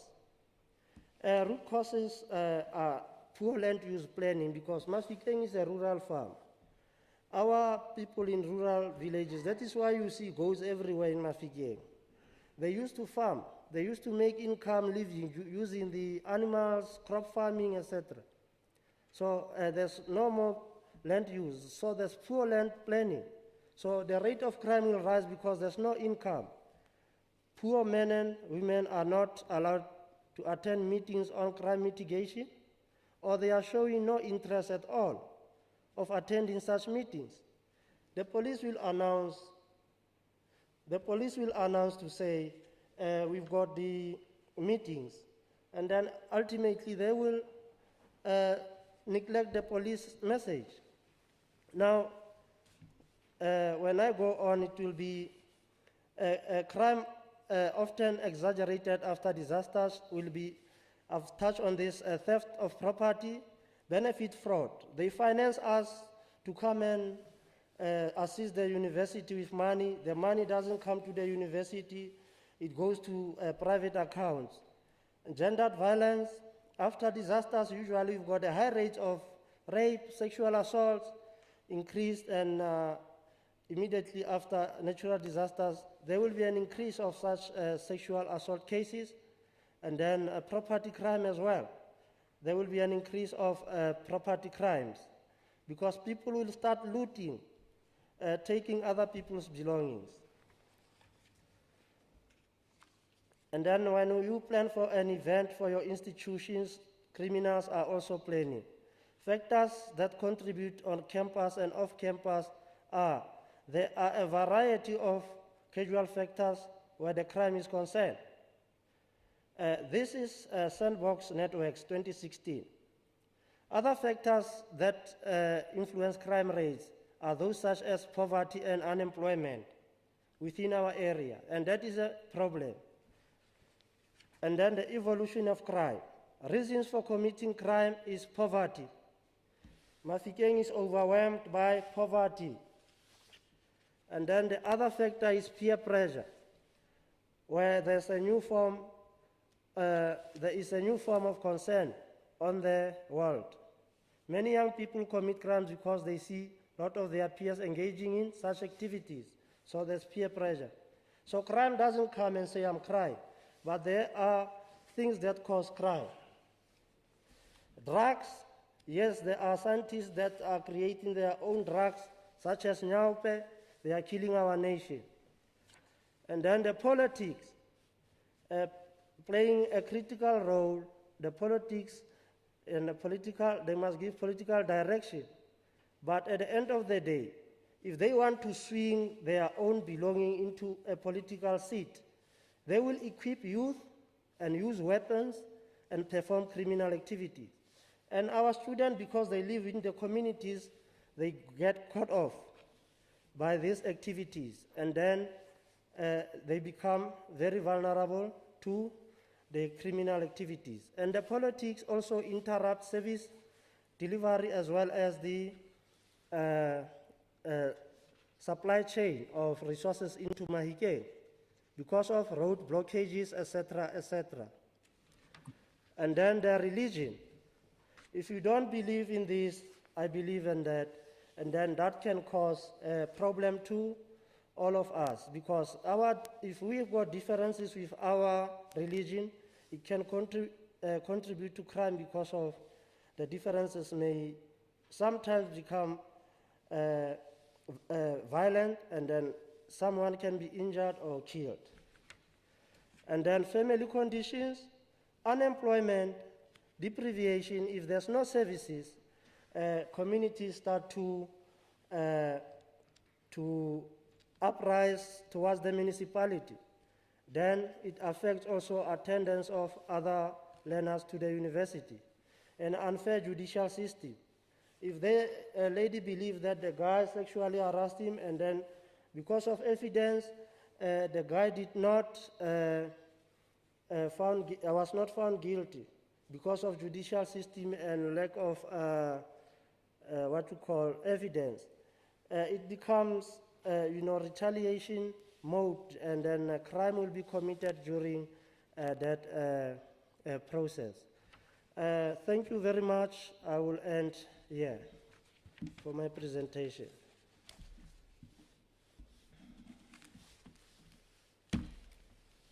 Thank you very much, Mr. Mokwata. We really appreciate your information. I must say that despite those risks that you have and issues that you have raised, some of us wish we were on campus and being able to see each other and engage. But of course, we can't at the moment. Therefore, this gives you ample time to manage and come up with initiatives that will assist us when we resume on campuses. And I can imagine that the appetite for events will even be, enhanced, or, many people will want to attend these events, and therefore the issues that you are raising may just be amplified. But thank you very much and for your service. So I have a question. Prof. Sonia, you may also want to say something about this. What are the plans for the establishment of a structure such as the Kachet Park City Improvement District, which will ensure a more systematic and collaborative approach to dealing with social ills, including safety and security? I don't know if you want to respond now, or you can respond at a later stage, or make that comment. Anyone of the management team, or but I'm going to to prioritize your response, Prof. Sonia. Whenever you are ready, you can just alert me, then we can deal with that. I think before we went on a break, Mr. Muriu said it did indicate, I think in a nutshell, in as much as he was alerting us or educating us about the process and what needs to be done, he was reiterating actually that message that don't drink and drive. I think that is what we really need to take home, in addition to what we should expect whenever we find ourselves in a situation where we are friends with the police officers on duty, especially. Prof. Sonia, do you want to address that remark or question before we proceed? Thank you, Mr. Director. Yes, I think what makes it a bit problematic in the Maikeng area is that we don't have a concentration of bars or places where students will go to for social events. It's quite scattered. And so we don't have a dedicated area where we can say all students will be going to this area. We know they go to the shopping centre, so the routes to, for example, the Mafeking Mall and maybe to crossings. But when we look at those areas, we don't have surrounded around the campus really places where they go to dance and nightclubs. Those are quite into the suburbs and quite away. So I think we will have to do a type of a needs assessment and really sort of ask our students, where do they really go for their social events? Many of the times it's in houses or with their friends, and that makes it very difficult to have a safety plan for that specifically. But it is something that I think the new, when we appoint the new manager of protection services for the Maikeng campus, we'll have to start doing a needs assessment to see and hear from our students, where do they actually go in their free time?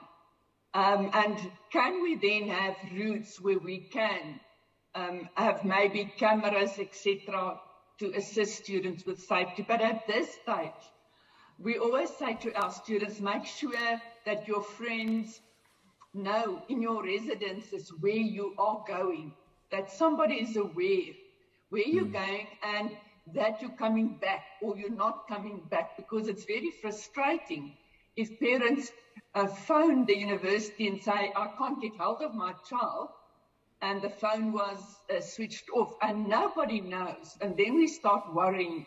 So there's a responsibility on all of us to be aware of where are our friends, where are we going, and not that we want to check up on students, that's not what we want to do. But for safety and security, we live in a world that is not so conducive out there. Thank you, Clement. Excellent. Thank you very much, Prof. Sonia. Of course, there must be acknowledgement with regard to the responsibilities of the university within the campus and off campus. So for as far as I remember, the Potchefstroom or Kachet Park CIDs, one of the core features is that it's a collaboration between the university and the community around, so the municipality, the business community, and so on. So it may be that this summit, one of the issues on the list of to-dos is, how do we, not necessarily copying or duplicating what is happening somewhere else, but informed by the circumstances around the Maikeng campus and the surrounding areas, what can be done? Could it be perhaps a mobile type of service that, when we know the peak hours, in terms of students coming to campus and going out to the various off-campus residences. You know, those are the things perhaps that we should be talking about. I don't know, Mr. Ayop, if you have something to add or comment in that regard. If not, obviously, you know, you can take it up with other colleagues. We can proceed. But I'm giving you the opportunity should you wish to engage.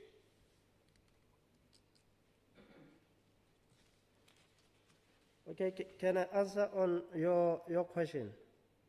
Yes. Mahikeng local municipality have got interdepartmental disaster management committee. It includes our internal directorate. And then we've got a district advisory forum. That includes SASA, social development, and other stakeholders, including Home Affairs, where all social issues are addressed. And then when we go on, we are also, all of us as stakeholders, the member of the Lock Joint Committee, chaired by the SAPS, also dealing with social ills and criminal issues around Mafikeng. So these meetings we are attending and we are doing our best to try and calm the situation and try to reduce crime rates around the area of Mahikeng, area of jurisdiction. Thank you. Excellent. Thank you very much. So I am aware that there are people who want to pose questions, but the platforms where they are not giving them that opportunity. May I ask the organizers and the technical team to just facilitate that people can engage or ask questions one way or the other. Failure to do that, I mean, if we are unable to do that, you can give them my contact details, you know, whether telephone or even email. Then I'll be able to read those to the presenters. Just so we have a dynamic event that is just not a listening session, because it's about sharing of ideas and enriching each other in terms of the issues on the ground, insofar as crime prevention is concerned. Shall we do that, please?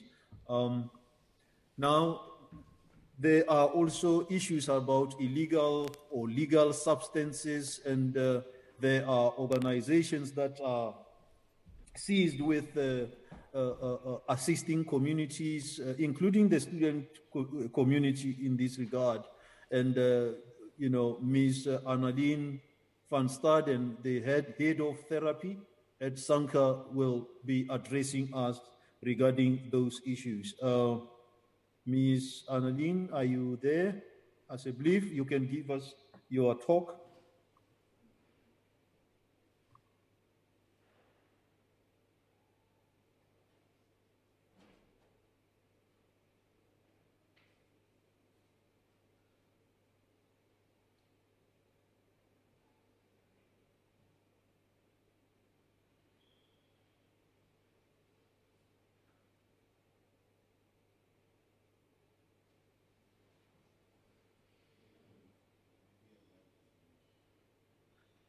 Please unmute yourself, Annalene.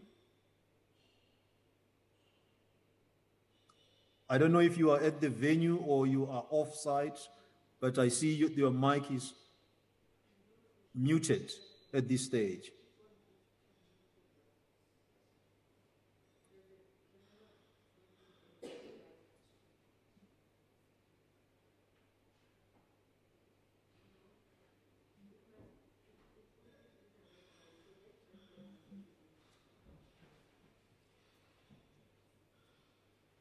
Hello?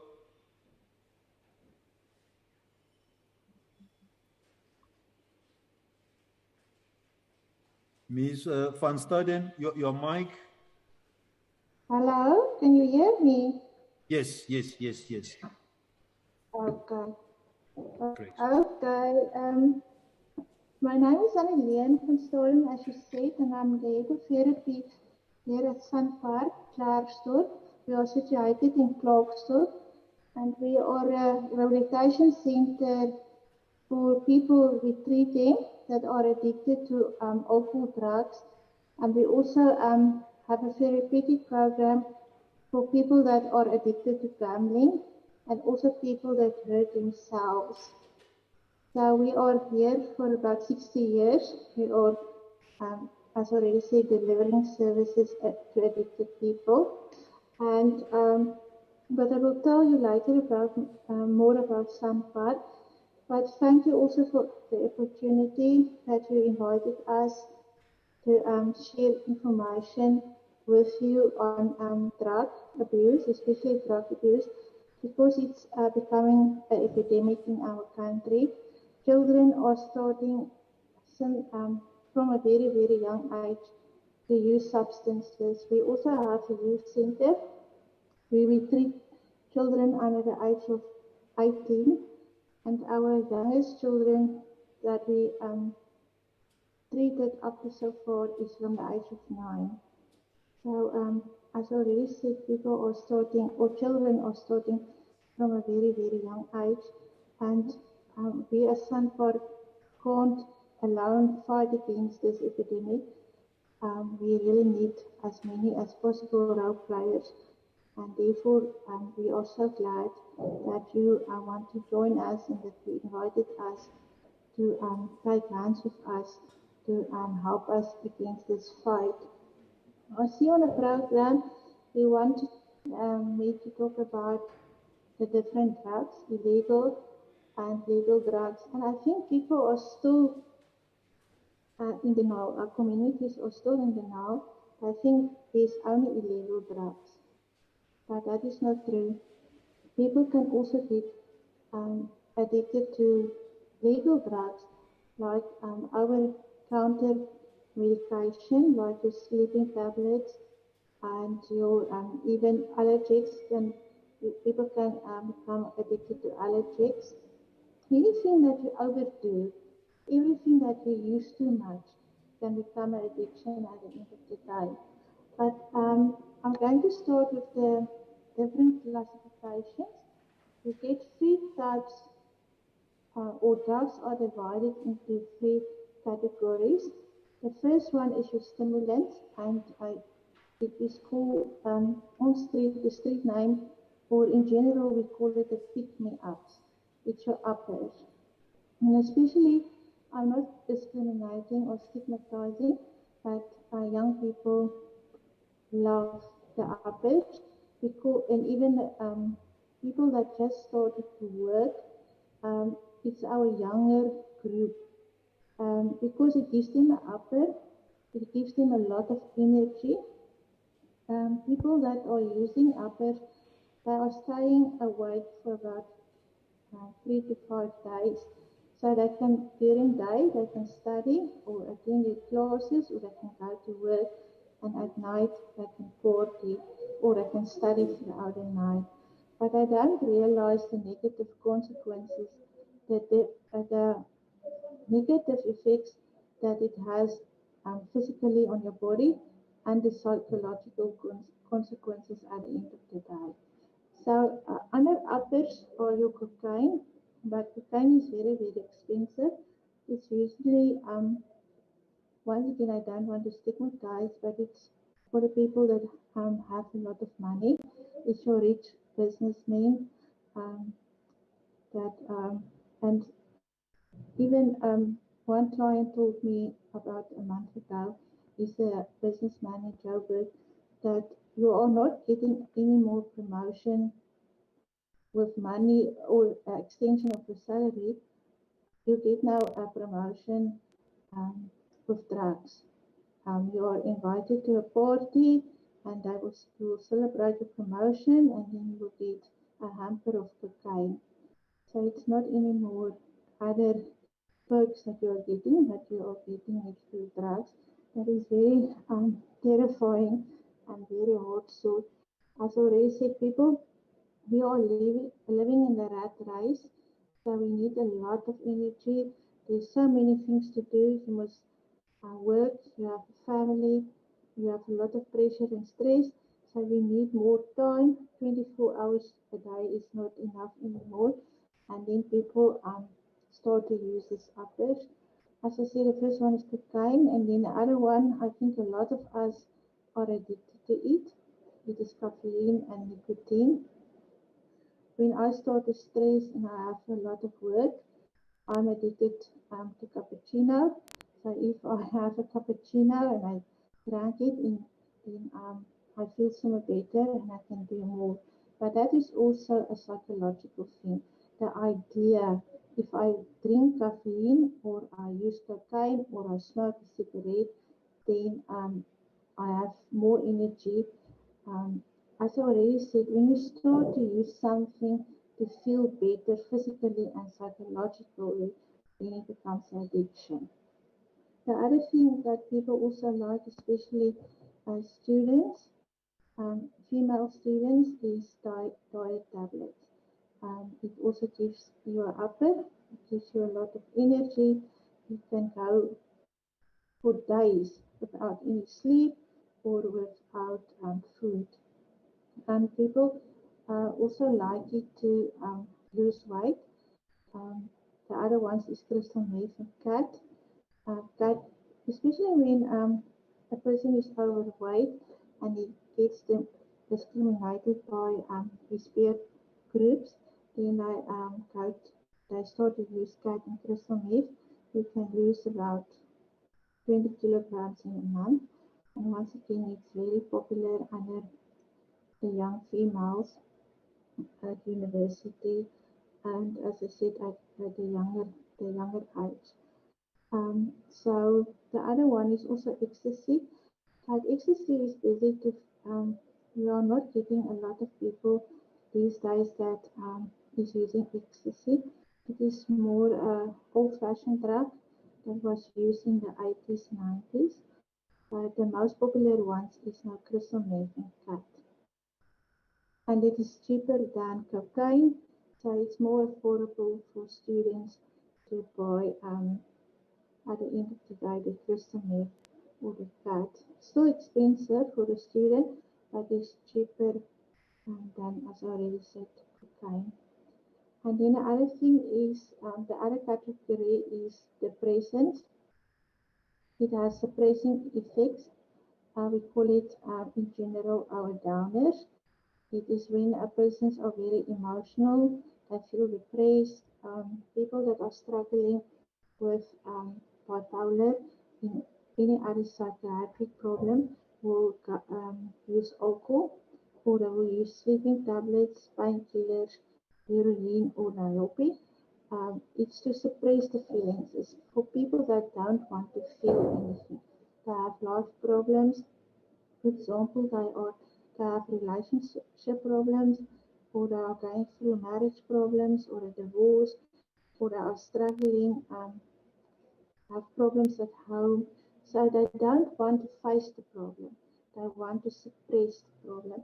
Then they will rather use a quick fix like alcohol, sleeping tablets, as I already mentioned. And nowadays, heroin is also very popular, where people are injecting themselves. And the other thing is niobe. Niobe is also very cheap, very popular, and the people that can't afford um, drugs, because a packet of niobe is about 10, 20 rand. Depends where you are staying. And then, as I already said, people inject them to escape from their feelings, their problems. And what once again, what people don't realize is that when you use drugs, you actually make more problems for yourself. People that, for example, is using cocaine will use 1,000 rand per day, 2,000 rand per day. They will maybe use their rent money or the car installment money, and the next day you have an extra problem. Where are you going to get the extra 2,000 rand now, or 3,000 rand, 5,000 rand to pay your rent? And many people will tell you, it's my life and money, but that is not the case. If you have children, for example, and you are using drugs, and you are using the food money to go and buy excess a cat or crystal meth or alcohol, then you're taking food out of the mouth of your children or your wife or your partner or your husband at the end of the day. But before I forget, painkillers is also are getting very popular now, especially Advil and Sandals, because what people don't realize is Sandals and Advil contain codeine, and codeine is the little brother of heroin. So actually, if you use painkillers, Advil, and Sandals, you will test positive for heroin at the end of the day. And Nairobi is also, as I said, there's a cheap drug, but the problem is the drug dealers are putting everything in Nairobi to make people very addictive and put them immediately on a high. And they will even put in rat poison or RIVs or anything that they can acid, pool acid, so that and once again, imagine if you smoke every day or 8 times a day, you smoke Nairobi that has pool acid in. What is the damage to your body and to your brain? And then the other thing is the hallucinations, is the DOGA and the LSD. DOGA, many, especially the young people will say that DOGA is not dangerous, and we have the new thing that is medicinal. It's for medicinal reasons. But DAHA, I also believe if DAHA is good and it can help you with medical conditions, go for it. But at this stage, a lot of research is still needed. DAHA contains tar or THC. The THC in DAHA, that is the problem. That is the dangerous thing. If you can remove THC, DAHA won't be a problem and can be medicinal. So, and DAHA is very dangerous with the THC. People can go in a severe psychosis. We had yesterday night an incident here. A patient that was admitted, he went into a psychosis due to DAHA use, and he wanted to kill himself and other people, and we had to rush him to hospital to a psychiatric unit. So people think DAHA is very innocent, but it's one of the drugs that has the most negative effect on a person at the end of the day. The other one is the LSD, but it's also an old-fashioned drug at this stage. It's not very popular anymore. But the thing with drugs is it comes and goes. As I said, ecstasy is also an old-fashioned drug. It's from the 80s and 90s. But the same was with Mandrax. Mandrax was also very popular in the 80s, 90s, but suddenly it started to become a popular drug again. People crush it. It's a tablet that you crush, and then I smoke it with DAHA.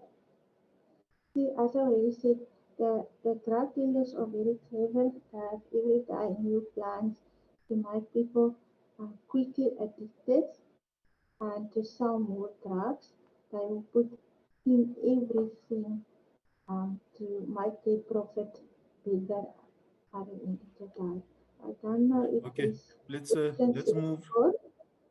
Let's move towards conclusion, Annalene. Unfortunately, time. Okay. The conclusion at the end of the day is that it's an epidemic. I think 1 out of 3 people are using substances. If it's now legal or illegal, people are addicted. And as I said in the beginning, not only SANPark can fight against this epidemic, we really need the all role players to join our hands, take our hands, and help us with this. We also do awareness programs, prevention programs. We have an outpatient program, an inpatient program, and then also aftercare services that we are delivering. Oh, how much time do I have left? Well, I'm done now. Okay, thank you very much. Any questions to Ms. van Staden or comments regarding the presentation? I know she didn't have the opportunity to present everything, but I think the gist of it is there, and hopefully the organizers will arrange that we have all the presentations shared somewhere centrally, or one way or the other. Delegates here will have access of those and can pose individual questions to each of the presenters as well.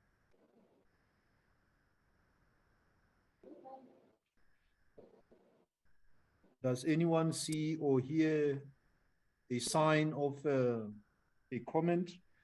If not, we can proceed.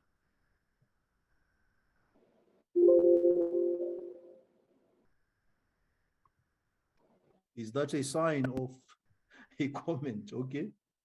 All right. Excellent. Thank you. Please arrange accordingly. At this stage, let's hear from the colleagues from the Department of Social Development, who will be talking to us about social crimes and gender-based violence, another epidemic that has visited our country, and actually it's a global phenomenon. So we will hear from the colleagues, and I think there are two colleagues who will share insights. So Motabi Nkwani will be one of the presenters, as well as Ditebo Manana. Shall we hear you out, colleagues? Good afternoon. Thank you, Chairperson. Montadi will go first. Okay. Thank you very much, Tate Nwako. My name is Motsabi from the Department of Social Development. I'm not going to talk much because Annelien has talked a lot about issues of substance abuse. I'm also responsible for substance abuse prevention and treatment.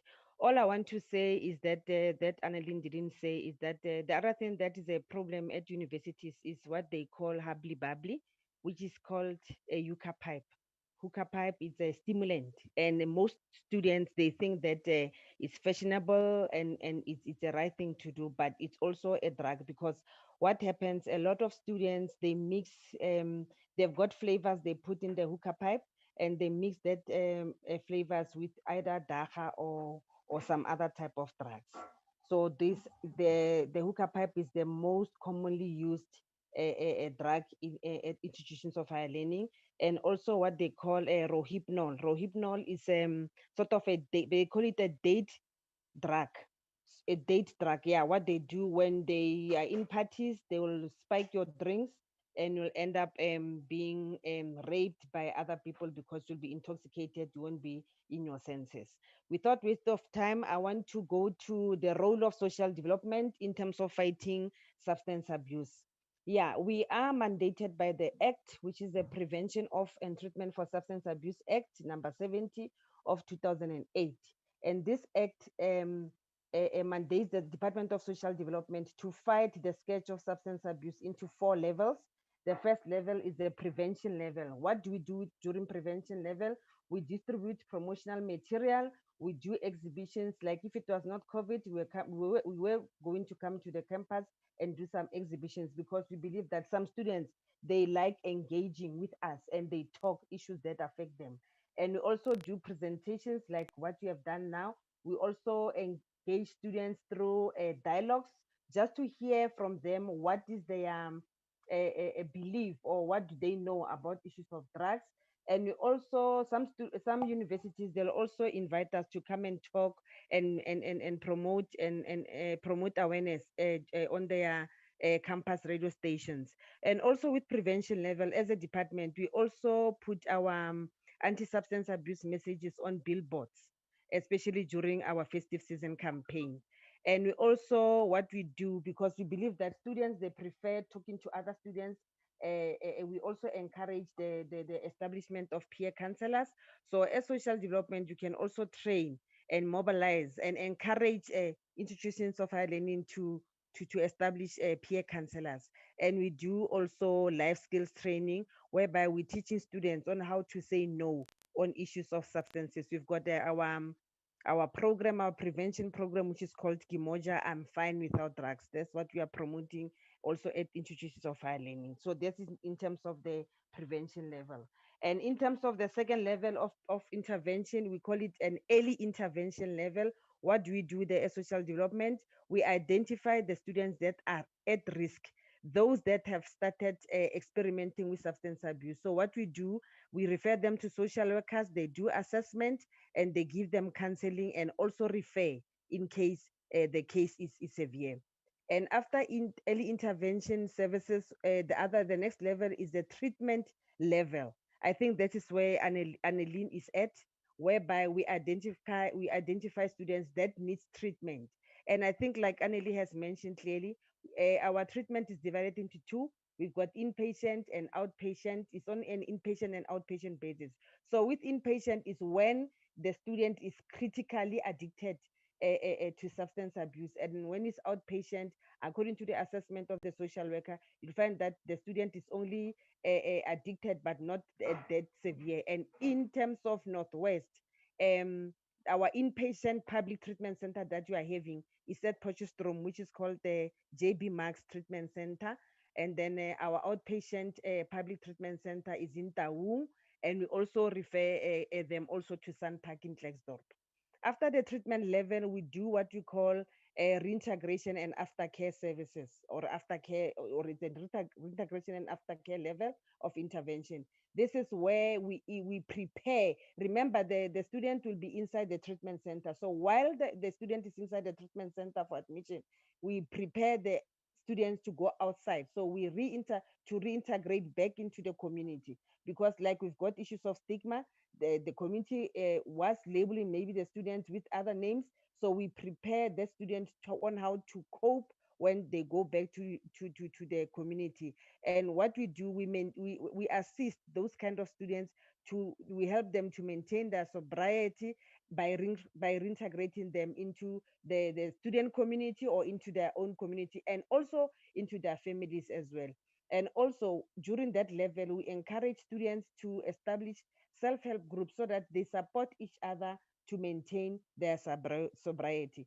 And also, to add on that, as social development, we have a toll-free substance abuse line that is operational 24 hours that you can call if you want information on substance abuse, or you want to refer someone on substance abuse. And the toll-free line is 0800 12 13 14. 0800 12 13 14. And we also have an SMS line that you can send your issues to. The SMS line is 32312. What happens is that when you send information to that SMS line, immediately there'll be somebody who'll call you and assist and ask you and see how best they can assist you in terms of issues of substance abuse. I think I'll end there, and I'll hand over to Ditebogo to continue with issues of social crime. Thank you very much. Thank you, Chairperson. I saw that my presentation was showing. Oh, okay. Thank you. Okay. The first slide is about the legislation that actually mandates us on how we deal with substance abuse, how we deal with crime, particularly on the prevention side, focusing on the 3 levels of prevention: gender-based violence, and also the issues that an outcome when substance abuse is the issue, is the social ill that is prevalent, or when gender-based is a prevalent issue, or maybe if crime itself is prevalent in the area, then suicide becomes one of amongst the outcomes, or the things that actually manifest themselves at a later stage. Can you move the slides for me? Is there somebody controlling the slides for me?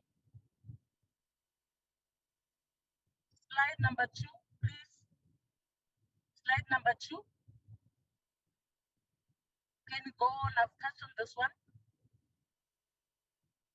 Okay, the situational analysis when it comes to crime is that what we have noticed is that young people are just moving around because of a number of issues, and as a result, they find themselves doing certain things. There is a word that basic education that is using that there are young people that are not educated, are not employed, they are neither trained.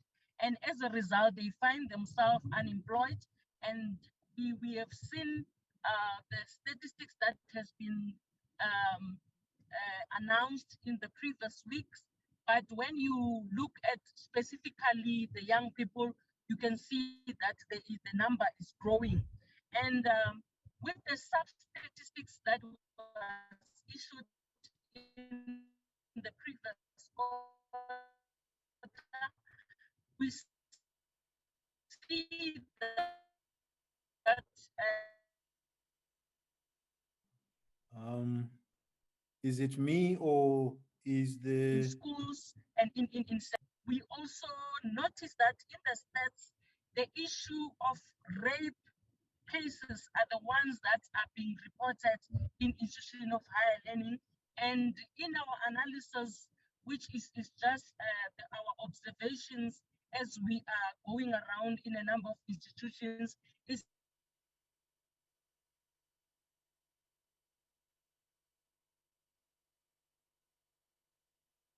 that this prevalence of rape is affiliated in different political parties that have power in the institution, and also the SRCs that are supposed to protect.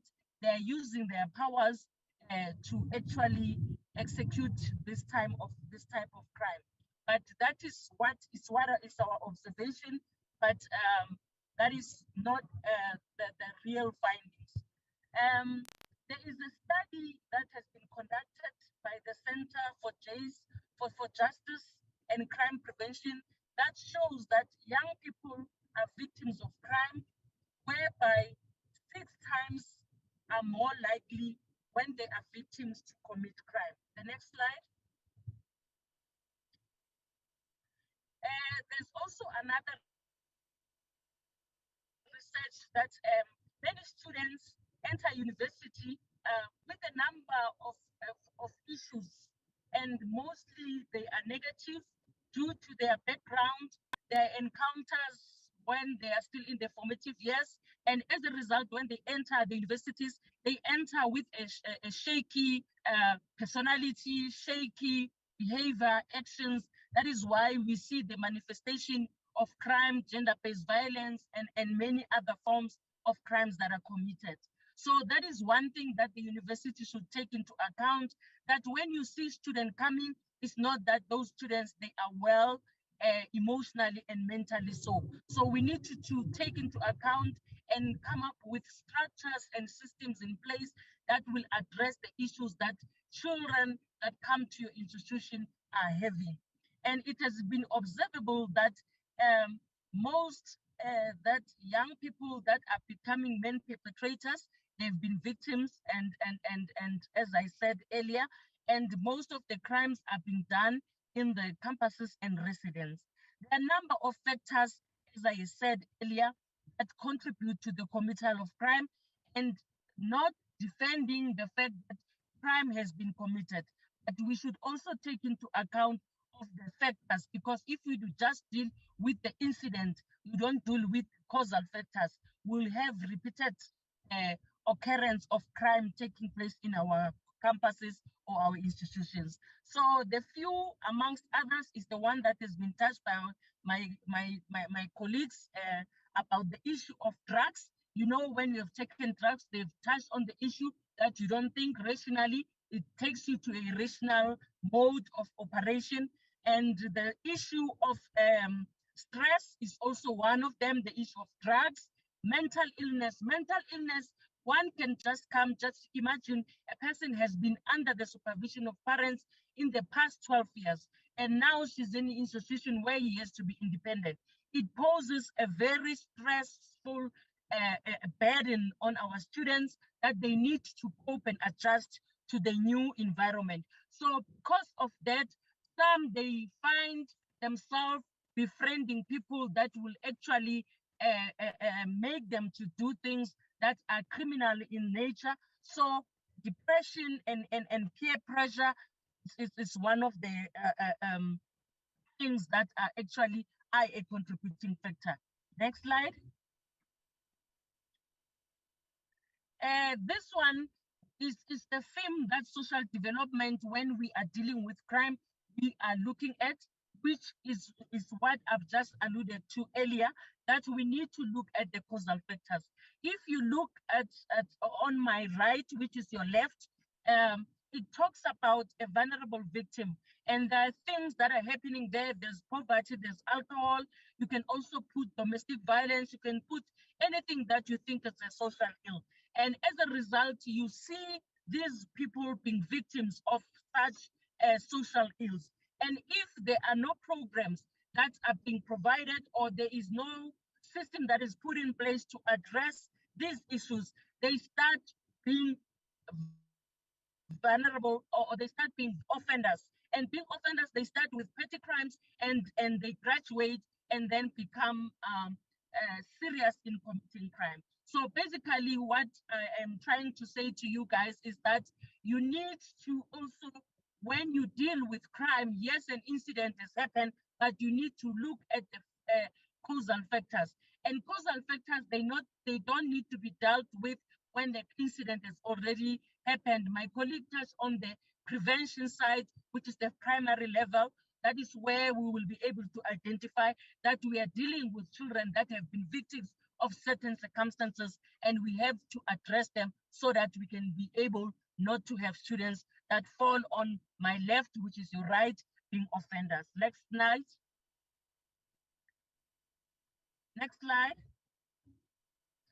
Okay, there are types of crimes that are committed, and we know, and it's not a blanket approach. In your university, it can be different. As I said, that rape is one of the crime that is prevalent in many institutions that we've been engaging in. There's the issue of gangsterism. We know gangsterism, the people don't just form groups for the sake of groups. There's an intention and a purpose around that. There's murder, there's assault GPH, there's trafficking also, more especially for girls. They want all these good things, and they are trafficked so that they can get money. There's theft, there's malicious damage of property, there's cyber crimes, there's sexual harassment, there's bullying, there's cyber bullying. They're using technology for them to actually be able to pursue and convince these young girls that they must have relationships with them.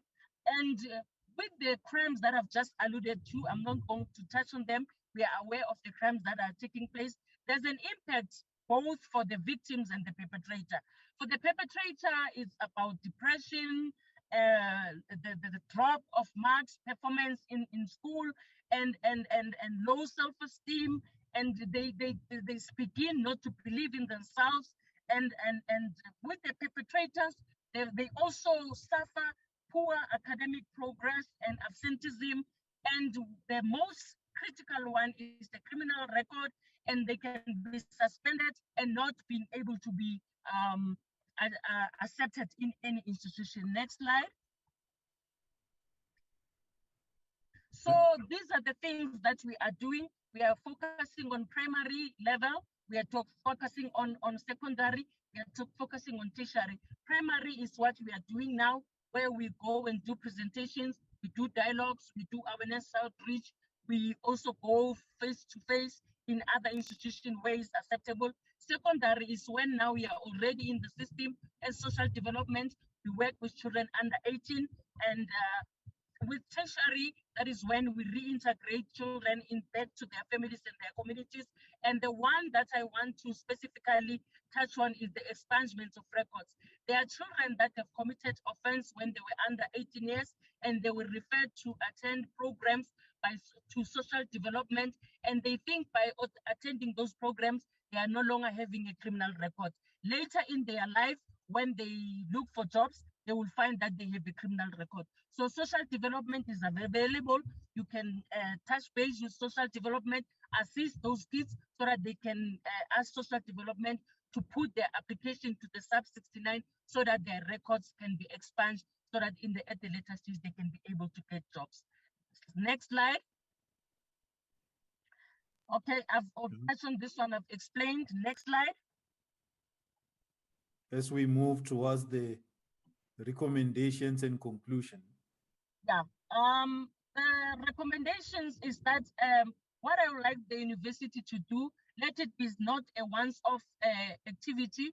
The things that we are doing today, the presentations and the talks and the dialogues that are going on, let it be a continuous method that is used, and we need to empower our learners, come up with programs whereby they can be able to understand themselves and be able to understand even the purpose why they are there, so that they can be able to take decisive decision when forming part of the crowds and befriending other people.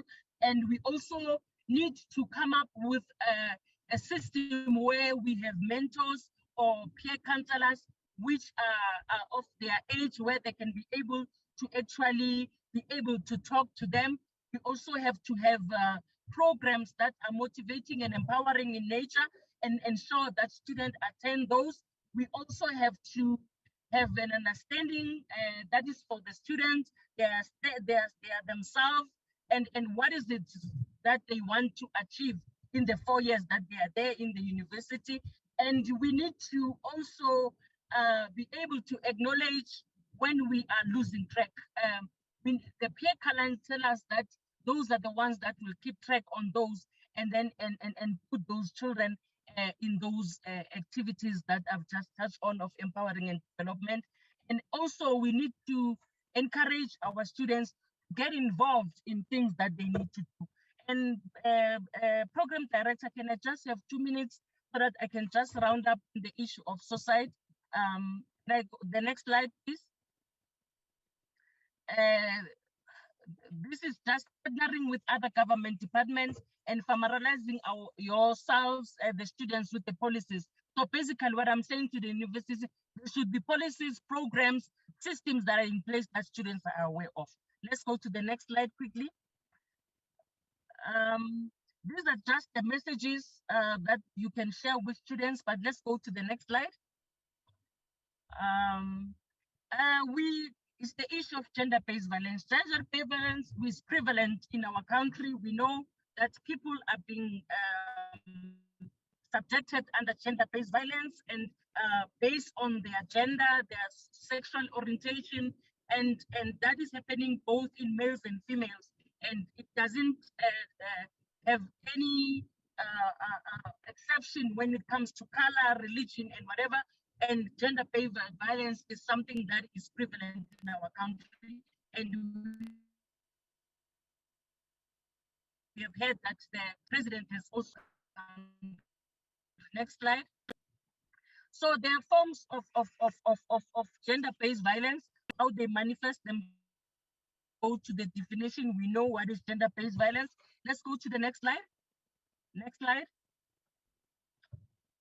Okay, gender-based violence presents itself in many forms. It's physically, when then we are beaten, sexually, emotionally, and psychologically. And you need to be aware because this thing is a build-up.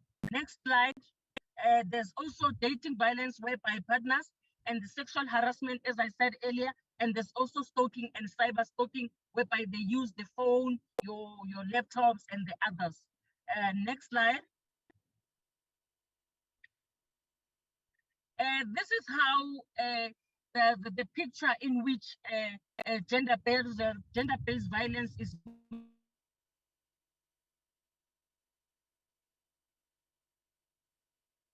of learning. There's intimate partner violence, there's alcohol abuse included. There's issue of spiking of drinks, which is also coming very strong when it comes to the issue of substance abuse.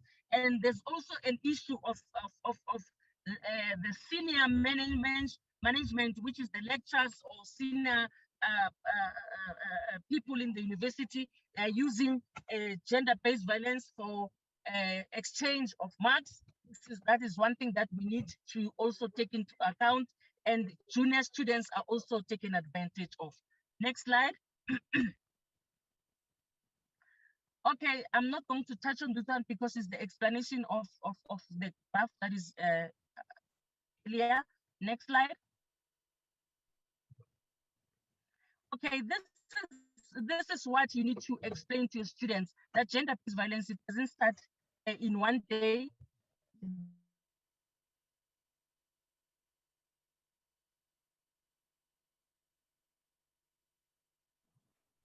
You are breaking. And when you accept that remorse, and there is explosion where there is physical abuse, emotional abuse, and then after that, then it ends up in you being depressed and you are unable to actually report on the issues. Then you find yourself being a victim of gender-based violence. I don't know, I think Chairperson, I was also asked to talk on suicide, so I don't know whether I need to stop here or continue with the suicide. I think your network is a bit unstable. Your network is a bit unstable. So the past 2 minutes. Hello, can you hear me? Hello, can everyone hear me? Yes, we can hear you. Yes. Can you hear me also? Can you hear me? I can hear you now, but I think that the past 2 minutes were worse in terms of your network instability. So, and I hear you you wanted to say something about societal issues or something? Yes, sir. Okay, yes. Shall we do that quickly? Okay, thank you. Next slide, please. The impact of gender violence, we know that it's obvious, it's trauma, it's stress, it's depression, it's psychological, mentally, and but what we need to know that gender-based violence, if it is not reported, it can yield to long-term physical, mental, and psychological effects. So students should be given an opportunity to know where to report these issues. Next slide. Let's quickly go to the proposals are still the same. Let's make platforms that are available for students to be able to report cases, and they should confront them as they present themselves immediately. So let's go to the one for suicide. Next slide, please. Next slide. Next one.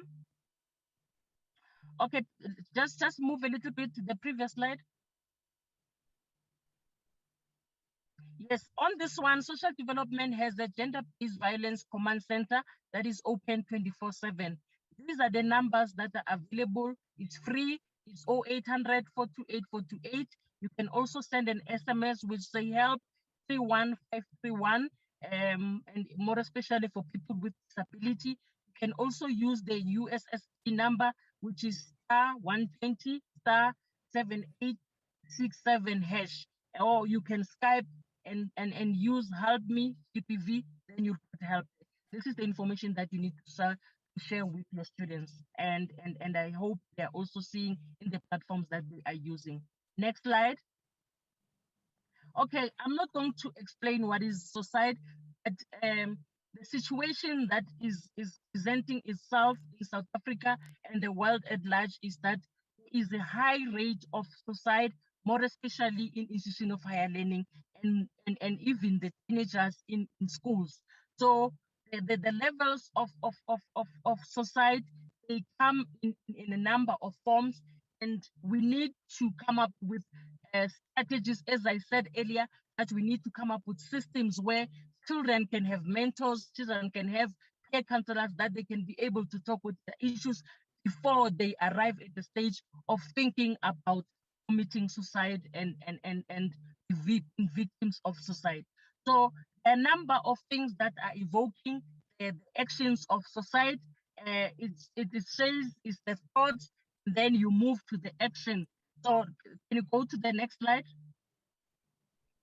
Next slide, please. Okay. Okay, yes. In South Africa, we are told that in the previous 12 months, 20.8 of the first year students, they have committed suicide due to the issue of anxiety. As I explained earlier, it can be the issue of being thrown in a deep end where they are supposed to be independent and do things on their own. It can be due to pressures that they're experiencing in the institution. And we have 13.6% of students that committed suicide due to experiencing depression. So it shows that there is a lot of issues that are actually not we are not aware of, or we are not on the know or understanding them. It basically causes young people commit suicide. And in South Africa, we are rated third in the list of suicide in the institution of higher learning, that we are the third in the list. We are actually leading with suicide and between the children that are between 15 and 24. Next slide. Next slide. Next slide, please. Okay, Next let's move towards closure, please. Yeah. Next slide. Next slide, please. Go to the next one. Next slide. It's not moving. Oh, what happened now? I don't know. They cut it. Was that the last slide? No, it wasn't. Let me use mine. Yeah, you can just summarize the points that are Yes. are remaining that you want to highlight. Yeah, I'll just summarize mine. Okay, the symptoms or signs is about one threatening to kill himself or herself, looking for ways to kill him or herself, taking or writing about death, suicide, a history of a family violence or abuse, access to firearm or other lethal means such as medication. So we need to take into cognizance when we see the signs as the institution. So we need to come up with those systems that can assist us to be able to identify those. What is it that we can do to curb? Because reducing is not something that can happen today. We need to curb. It's an ongoing awareness, commemorating the World Suicide Prevention Day, that is on the 10th of September, so that students can always have that idea that they need to actually aware that there are situations that can push them commit suicide. So if we commemorate this day, you raise awareness and you give guidance and information for them to prevent them from committing suicide. You also need to make partner with other institutions such as the Lifeline and make that information available for students. The Lifeline and the number is 0861 322 322, and you also need to make students aware of the South African Depression and Anxiety Group. The helpline there is 0800 21 22 23. They are open from 8 a.m. to 8 p.m. So basically, Chairperson, this is what I can submit. And from the victim side, students, please be aware, know, and identify the warning signs that I've just touched on. Talk to someone and seek help, especially professional help. Resist negative and secretive conversation with self. Inquire available help, internal and externally. Commit to the assistant provided and give feedback, complete and comply to the process unfolding and the program provided, and be optimistic and be part of the solution. Thank you. I wish you all the best as students of 2021 as you hold the torch and create a world and your legacy. Thank you so much, Chairperson. Okay, so social development have managed to twist my arm and extend, and now I learn that you don't have a center in Mahikeng. Are there plans to do that as compensation? We have a secure care center in Kastrop, Matlosana. We also have another one. So I will have to have bilaterals with my superiors and say I was given an opportunity to actually go into detail with my presentation and what they think. Yeah.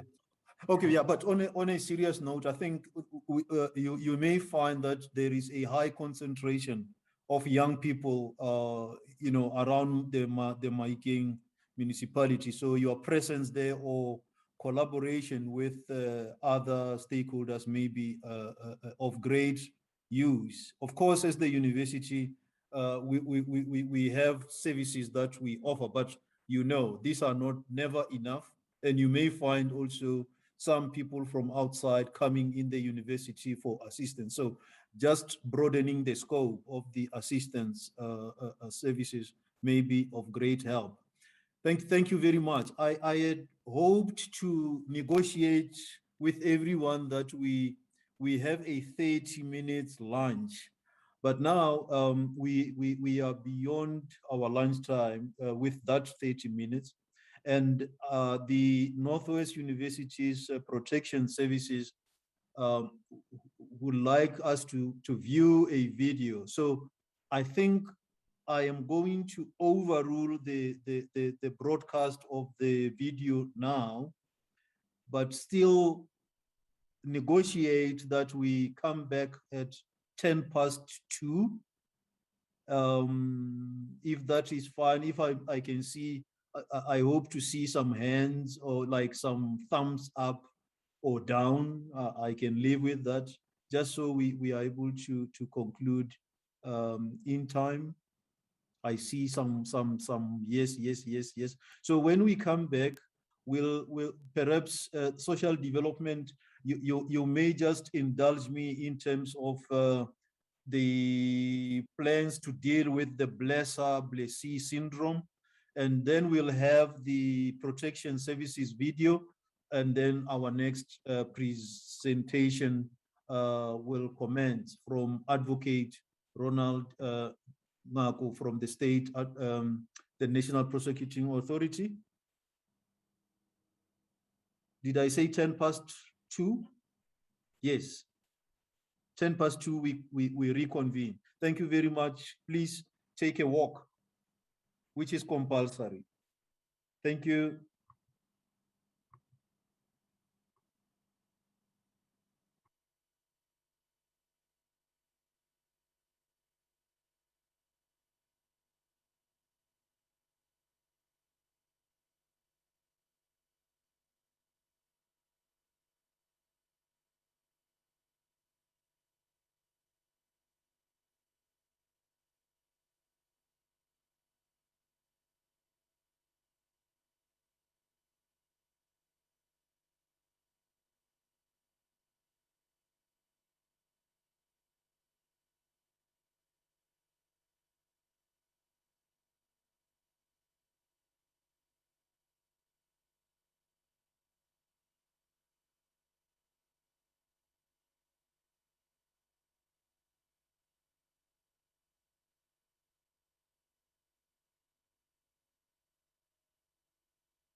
strong streams united flow. Africa stands proud and tall. As we learn, we trust, we know God is in control. Bless us, O Lord, guide us with grace. May Northwest be blessed always. Bless us, O Lord, seal us here. Ore Jehovah Zebulena, seal ons, bless us, O Lord.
Bokone bupirima reka ele morena kawena reka ema ratswarana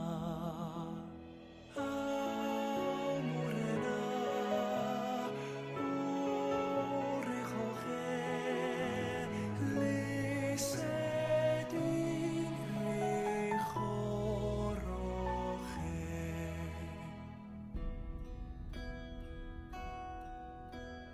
Waar die wilgers welig spruit, doringboom sy skadu sprei, soos ons groei in kundigheid, mag U ons lei. Sien ons hoe hier, lei met die hand, laat U sien rus oor ons land. Three strong streams united flow. Africa stands proud and tall. As we learn, we trust, we know God is in control. Bless us, O Lord, guide us with grace. May Northwest be blessed always. Bless us, O Lord, seal us here. Ore Jehovah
waar die wilgers welig spruit, doringboom sy skadu sprei, soos ons groei in kundigheid, mag U ons lei. Sien ons hoe hier lei met die hand, laat U sien rus oor ons land.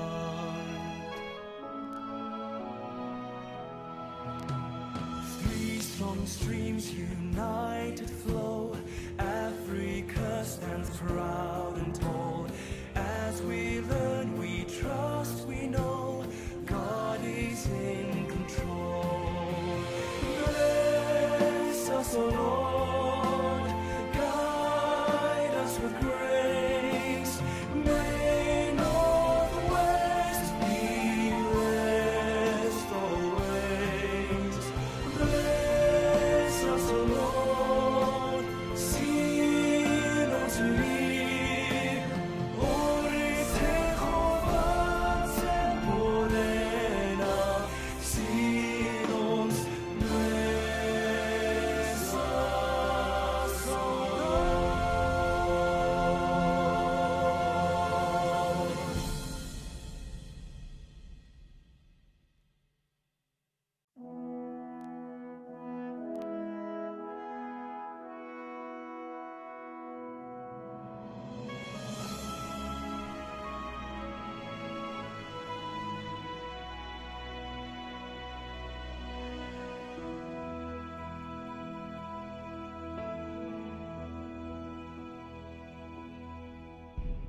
Bogone bupirima, regaele morena, kawena reka ema, ratswarana. Morena, ore joche, leseding rechoroche.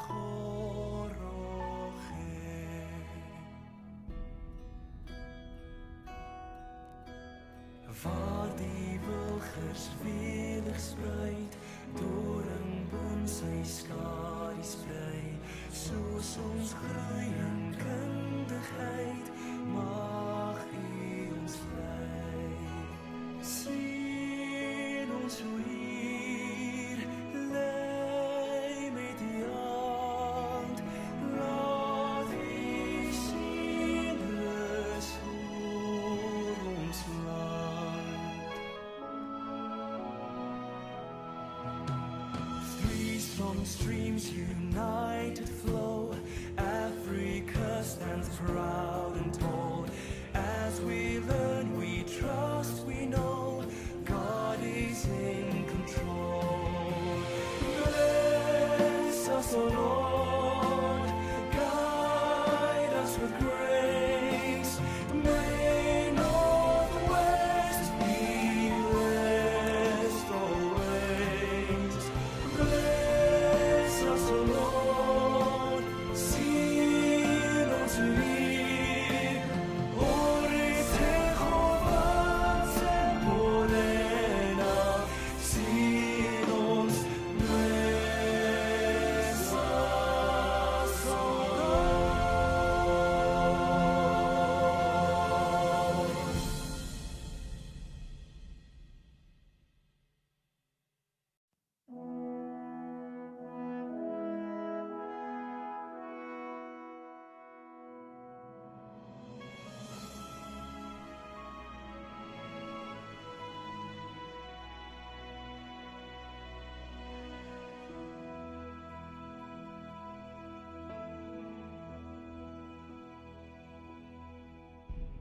Bogone bupirima, regaele morena, kawena reka ema, ratswarana.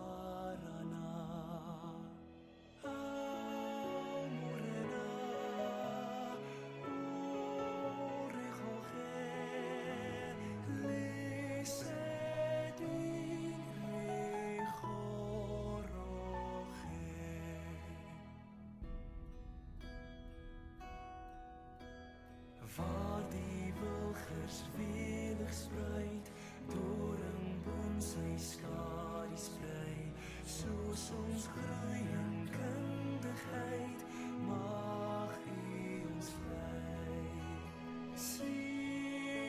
Three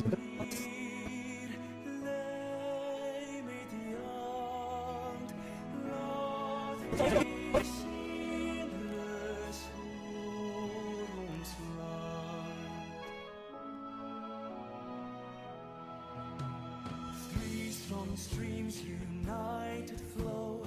Africa stands proud and tall. As we learn, we trust, we know God is in control. Bless us, O Lord, guide us with grace. May Northwest be blessed always. Bless us, O Lord, seal us here. Ore Jehovah Temporena, seal ons, bless us, O Lord.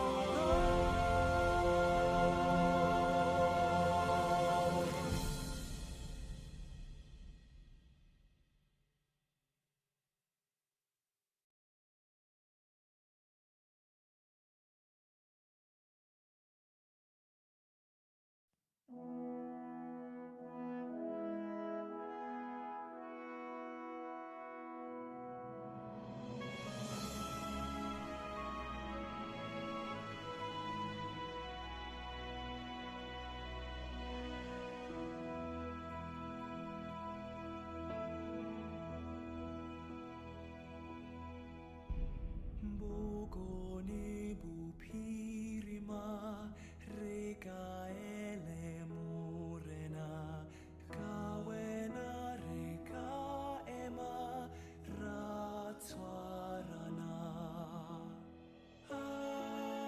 morena urejoje lesedin rejoroje.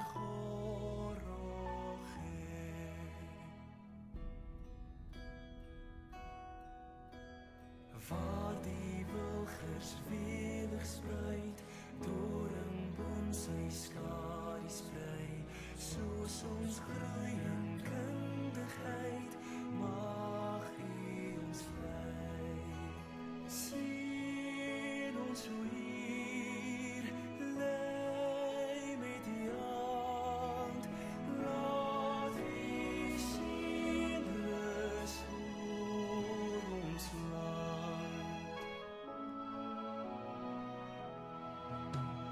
Three strong streams united flow. Africa stands proud and tall.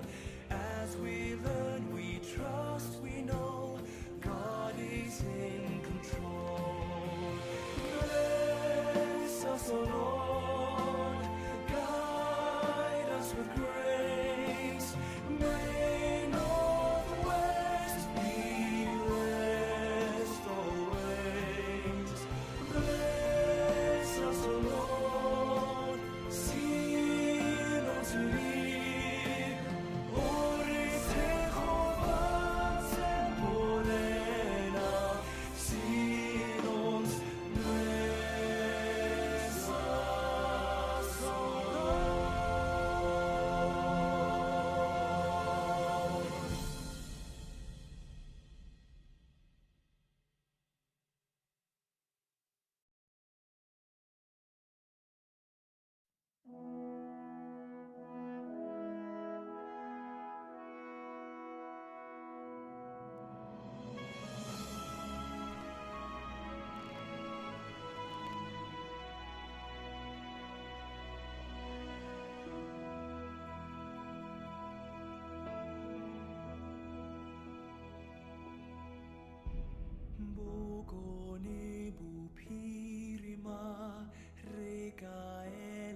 wilgers welig spruit, doringboom sy skadu sprei, soos ons groei in kundigheid, mag U ons lei. Sien ons hoe hier lei met die hand, laat U sien rus oor ons land.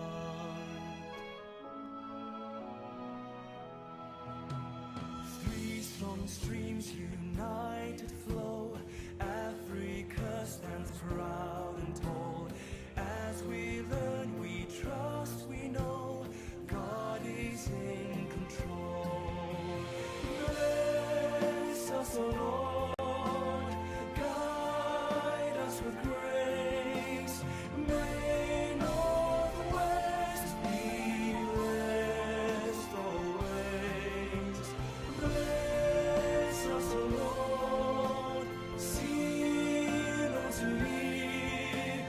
Ore Jehovah se morena, sien ons, bless us, O Lord.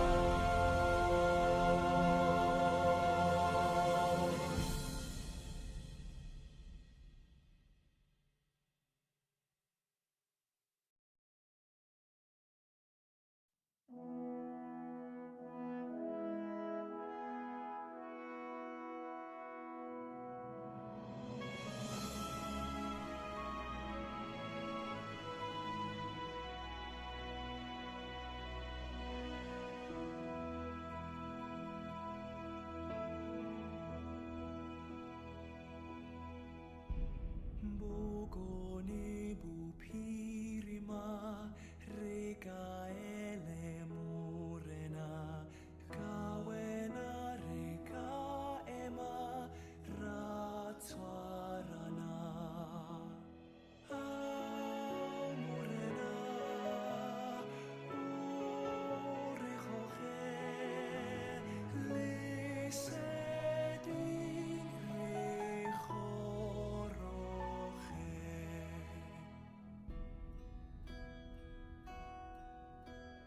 Waar die wilgers welig spruit, doringboom sy skadu sprei, soos ons groei in kundigheid, mag U ons lei.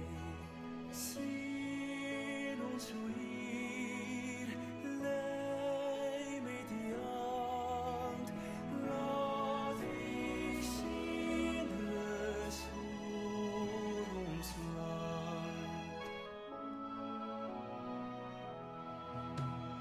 Three strong streams united flow, Africa stands proud and tall. As we learn, we trust, we know God is in control. Bless us, O Lord, guide us with grace. May Northwest be blessed always. Bless us, O Lord,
Good day and welcome to our viewers all over the world at this Northwest University's webinar with the theme Student Experience at the NWU Mahikeng campus. My name is Peter Moller and I'm from the Marketing and Student Recruitment Office. I will facilitate today's program, this exciting glimpse into the activities of the Mahikeng campus. Now, as you know, the NWU is well known for their academic excellence, but also for its vibrant student life. And this webinar is an opportunity for you as a prospective first year, next year, and years to come to have a look at the NWU's student experience. And what better way to do it virtually on the campus of Mahikeng this afternoon. So this webinar will be hosted by the SRC and the SCC members together with marketing and student recruitment personnel and staff from the NWU. Now, before we introduce our panel, let's have a look of what our campuses have to offer.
There you are, welcome back. I'm sure you are as excited as we are to hear more from our student leaders, and also before we introduce them to you, listen to this.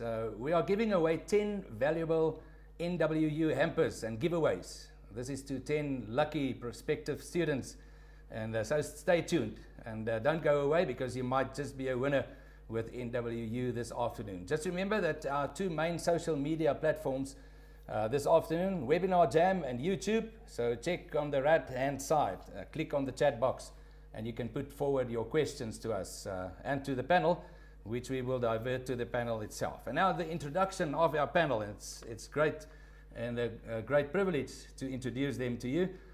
We're going to start off with our panel member Mpumelelo Mthembu. She's the academic officer. So any academic related questions, more than welcome to put forward to her. Good afternoon, ma'am. Greetings, the House at Large. My name is Mpumelelo Mthembu, the SCC Academic Affairs Officer, equally the SCC Academic Council Chairperson. I'm currently doing nursing and I'm on my final year. Thank you. Very much. Apologies for that. Our next member of the panel will be Nontukozo, and it's Madiketla, Projects and the PRO Officer. Exciting job. Good afternoon. It is. Good afternoon, and thank you for the privilege of being here. I am Nontokozo Karabo Madiketla, the Marketing and Public Relations Officer of the SCC Mahikeng Campus 2019-2020, and a third-year student in BCom Statistics. Thank you for your time. Thank you very much. Our third member of the panel will be Tabang Klale. He's our Deputy SCC Chairperson. Great to have you on board. You are welcome, Tabang. Thank you very much, Mr. Peter. My name is Taban Vincent Lale. I'm the education student. I'm doing my third year, majoring with business studies and economics. I'm the SCC Deputy Chairperson. I'm also the SRC Community and Stakeholder Engagement Officer. Thank you very much. Always interesting to know what studies you are in for. Next on the panel will be Khomotsegang Mosupie, Deputy Secretary of the Residents Chapter, and it's exciting to hear about the residents later. Good afternoon.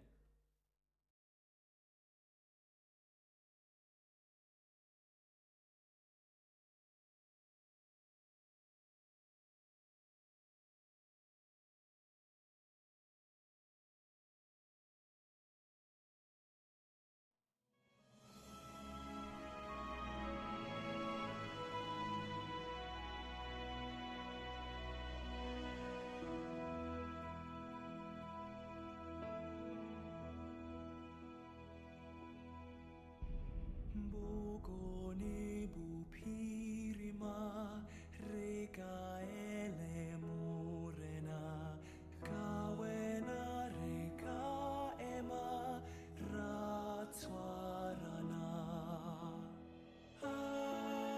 morena urejoje lesedin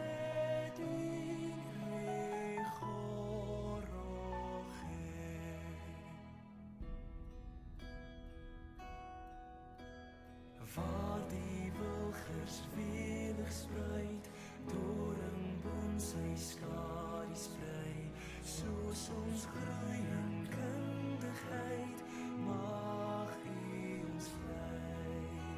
Sien ons hoe hier lei met die hand, laat U sien rus oor ons land.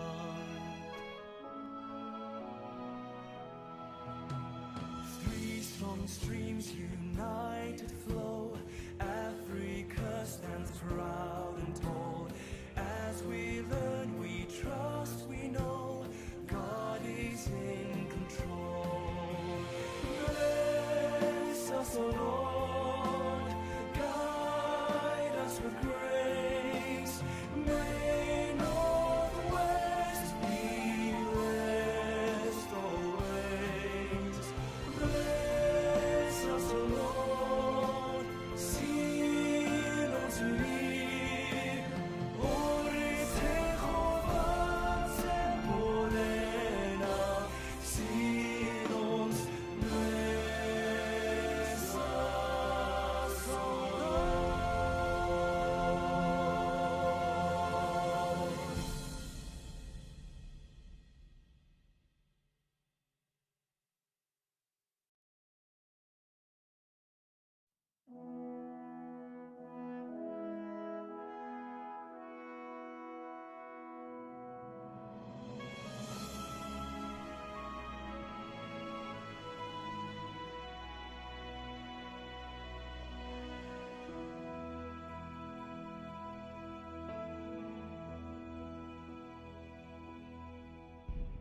Bogoni bupirima rekaele morena kawena reka ema ratswarana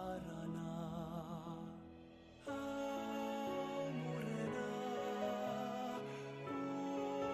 urejoje lesedin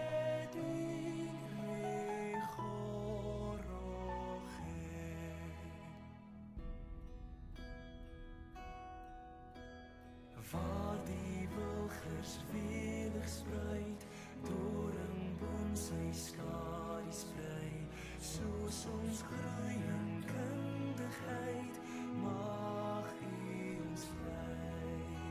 Sien ons hoe hier lei met die hand, laat U sien rus oor ons land. Three strong streams united flow, Africa stands proud and tall. As we learn, we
united flow. Africa stands proud and tall. As we learn, we trust, we know God is in control. Bless us, O Lord, guide us with grace. May Northwest be blessed always. Bless us, O Lord, seal us in. Hello, hello, hello. Am I alone? No, you're not. Welcome, welcome, welcome. Okay, no, I see your message.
Hello, I thought we agreed on 10 past. Am I too early?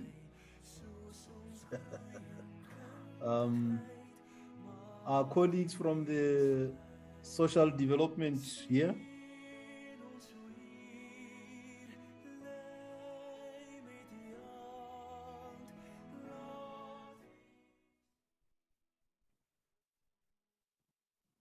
Yes, sir, I'm here. Okay. So there was a question about the phenomenon of blesser, blessee, whatever we may label it. There may be strong terms to define it or to call it. To say, where are we now? There was a point where it was a bit on the upward trend. Are we still experiencing it in large numbers? Okay, thank you. Thank you for the question. I think it's the use of semantics, you know. Now the common word that is used is human trafficking of persons. It's trafficking of persons or human trafficking, because what is happening there is that these people are using young girls for drugs or for sexual favors, and then they promise them money.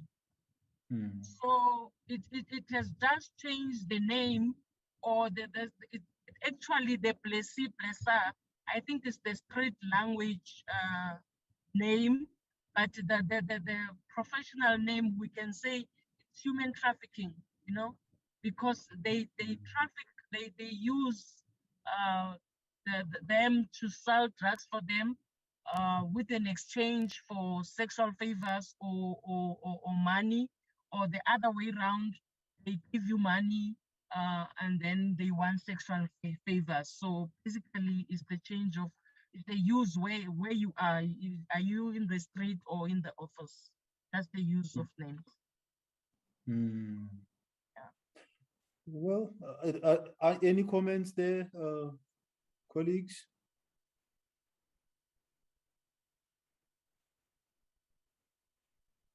No? Okay. Shall we have the protection services video playing? I hope it's not too long, please.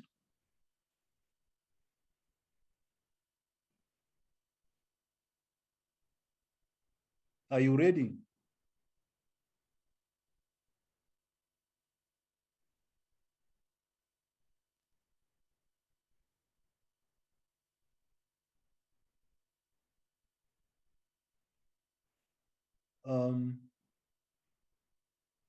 Just acknowledge you are hearing me, please.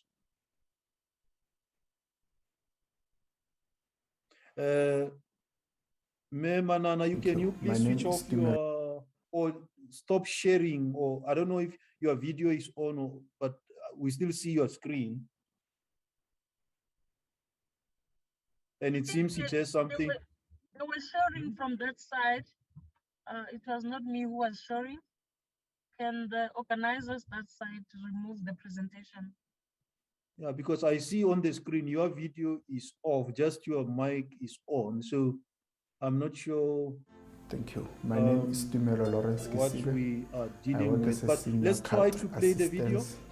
My duties is to make sure I Indeed, the issue video the is CAT off. to the student, to the staff. Camera is off, from what I see.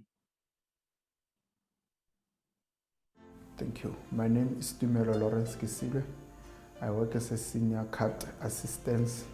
My duties is to make sure I issue the CAT to the student, to the staff, to the visitor, to the control, and to make that access control it's run smoothly at the main gate and accordingly, and to minimize the risk, especially the unwanted people to enter the campus illegally.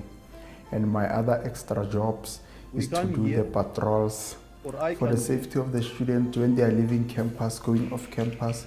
They must go in group and they must always be proactive to be alert if anything can happen. They must not walk alone from the residents. When they leave their rooms, they must make sure that they lock their rooms, close their window, and most of the time use their access card to tap in and out so that it can be simple for the security to trace their movement and for their side to be safe that they did went out or they did came into their residence. Proceed, in then most of the we'll come building back of university, we have the security with the register book, the reception. At least if the lecturer enter the building, I think that's more where I'll take it. Let's go on with the program. We'll find a suitable time where you can play the video, at least with some sound. Advocate Ronald, now please address us from the National Prosecuting Authority, prosecution protocol and procedures. Thank you very much.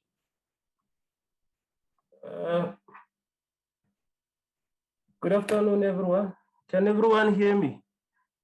I can hear you clear. But the rest of the team, can they hear me? I only hear you, Chair. The person? I think in many cases when you can hear me, they can. They can. Okay. All right. Yeah. All right. Okay, great. Yeah. Thank you, Chair. I think all protocol are observed, and in as much as you know, it all ends up in court. I think if not last, but the second last present. That shows you respect the protocol. Thank you, Chair. When I received the invitation, I spoke to the organizers to say, can we be operational specific with regard to Mavato, with regard to the Mafikeng campus? Because all the researches and everything talk about the higher institution of higher learning at large. But operationally, what happens in Mafikeng cannot be happening in the University of Fort Hare or Walter Sisulu University. At this stage, Chair, allow me to say to you, we as the prosecuting authority, we are guided by the Constitution. And we as the National Prosecuting Authority of South Africa, we want to ensure that justice for the victims of crime by preventing, prosecuting without fear, prejudice, and favor. And a very important program director, we can only do this if we work with all partners and public sectors to solve and to prevent. Now, we are also guided by Section 66 of the Sexual Offences and Related Amendment Act that says we as the National Prosecuting Authority, we should go out to the community to do outreachment. This is done after data and statistic collection. Hence, the National Prosecuting Authority has come with a body called Public Community Prosecution. As a community prosecution is a licensed prosecutor. He interacts. Advocate? Yes, sir. Are you sharing your screen? I'm not on PowerPoint. I'm just presenting. I'm not PowerPoint, but I told the organizers that I will later on give them because they did not tell. Otherwise, let me share my face with everyone. Okay, all right then. Yeah, so that they cannot be threatened by the NPA. As I was saying, we had to be operational, guided by what is happening in Mafeking. We all agree that the campus in Mafeking caters for two patterns of students, the on-campus and the off-campus. Now, with the on-campus, I'm gladly announcing to you, Program Director, that the security personnel at your campus, I'm giving them 100% of every case that was reported to them, more especially of rape, bullying, and everything. Police has been involved. The problem that we are having as NPA is the off-campus student. There are risk analysis. The captain from the SAPS has indicated the hotspot and everything relating to that. But what is important is we as the NPA and other stakeholders, what are we doing about the risk analysis? I'm going to share you certain risks that we as the NPA has seen in relating to cases. The following risks are that the student that they stay at the villages that is far from the campus. If you calculate from the campus itself to Dibate, it's almost 3 cases. To Mutlabeng and others, it can be over 5 kilometers. They walk on foot. There is no transport for them. They are renting rooms within the community. And even these criminals, they stay within the community where the victims are staying. Now, the reason why I say risk being posed is going to be answered by 2 ways. Because of fear, all the offenses indicated by Captain Sapelo this morning, the victim will not report because they fear. They know who this person is because this person resides within the community. Remember, in most of the instances, the victim walk. So a perpetrator takes time to monitor the patterns of this person, even the classes. Sometimes a perpetrator can share information with others to say this person's timetable this week is like this and this. But of importance is fear. Their fear make them not to proceed with cases. The other aspect that it's really crucial with us as the NPA is victimization. Today, they are a victim of the offense, but because the culprits stay within the same community with them, they are now becoming victimized by the very same community. This ends up in them not having to report cases, or even when they report cases, some of them will be saying suspect are to us unknown. That will on itself, it will tell you that it's to protect myself. I know who took my phone. I know who robbed me of my belongings. But just to protect myself from where I'm staying, because I'm staying off campus, it's better for me to say, I do not know who the culprit is. But when you look and do investigation, you go to the service providers such as Vodacom, Celsi, which is situated within the proximity of the campus, not far from the campus. There are many affidavits that runs where students will say we were robbed of our cell phone. It was snatched from us only because they want to access another phone because insurance is there. That's when we came up with an idea of a community prosecutor that interacts with the community. Today, it might be fine if it's you, Mr. Nwako's child, but tomorrow it won't be fine if it's another person's child. The very same community will stand up and say, enough is enough. Now, we as the NPA, together with other stakeholders, we are saying, let there be visibility. The police, let them not tell us about the hotspot, but do not tell us what is it that they're doing. Let this be an ongoing issue. The guidelines in itself, it says we as the prosecutor, we should teach other stakeholders law with regard to how certain issues must be handled. This will also help in avoiding taking law into their hands. One of the common factor that has been realized by the NPA is the fear and the victimization leads to unreporting of matters. This is not to say crime is not being committed. Crime is committed, but this victim, a 21-year-old who share one room in Dibata, in fear of victimization, will always say, I don't know the person, yet the person is known. But if we involve the personnel from community prosecution, they are available at the magistrate court. The contact person is Dinao Mahile. When you get into security, you can want to talk to Dinao Mahile.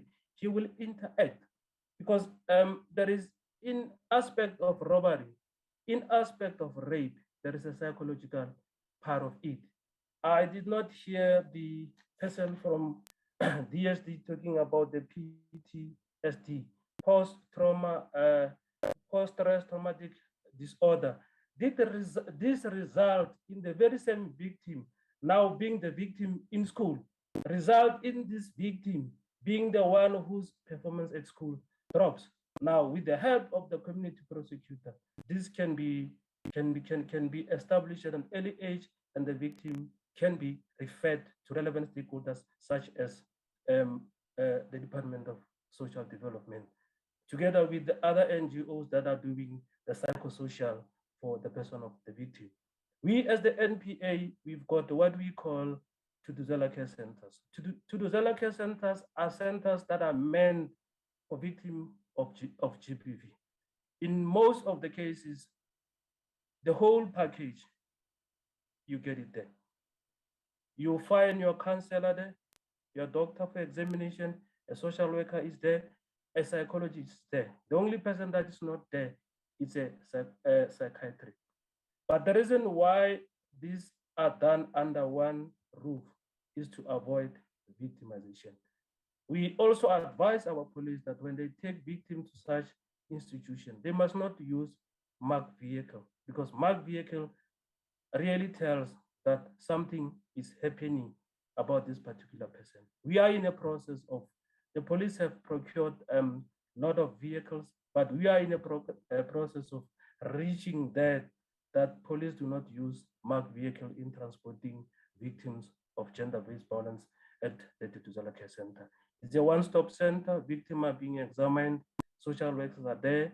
They're going to be referred, if not internally, externally to the department. There are social workers for the Department of Health within the department, and there are social workers outside employed by the Department of Social Development. But we as the NPA, we are saying our protocol says no case, no enrollment. We do have cases where there is moral convictions. We are saying to community and to stakeholders that moral convictions is not an element of crime in terms of what the criminal code is saying. Every time when the case is reported, it's the prosecutor who makes a decision. People always ask, why are cases being withdrawn? Simply 2 or 3 reasons can exist. There is no prospects. If the victim says, I only open a case because I wanted to access the insurance, I don't know the perpetrator, who am I going to prosecute? But what worries us as a prosecutor is the very same community that these people are renting from. They are aware of what is happening to our students. The very same community that these people are renting for, they live from the proceeds of what their kids are doing towards this victim. Even though the university in itself is making a means that these people, some of them, they've been paid off via NEPSAS and other stuff, but the community in itself need to come out. We can only do that, Chair, like I said at the beginning, if we work together with all the stakeholders involved to curb this care of gender-based violence and any other offense that is within our social meet.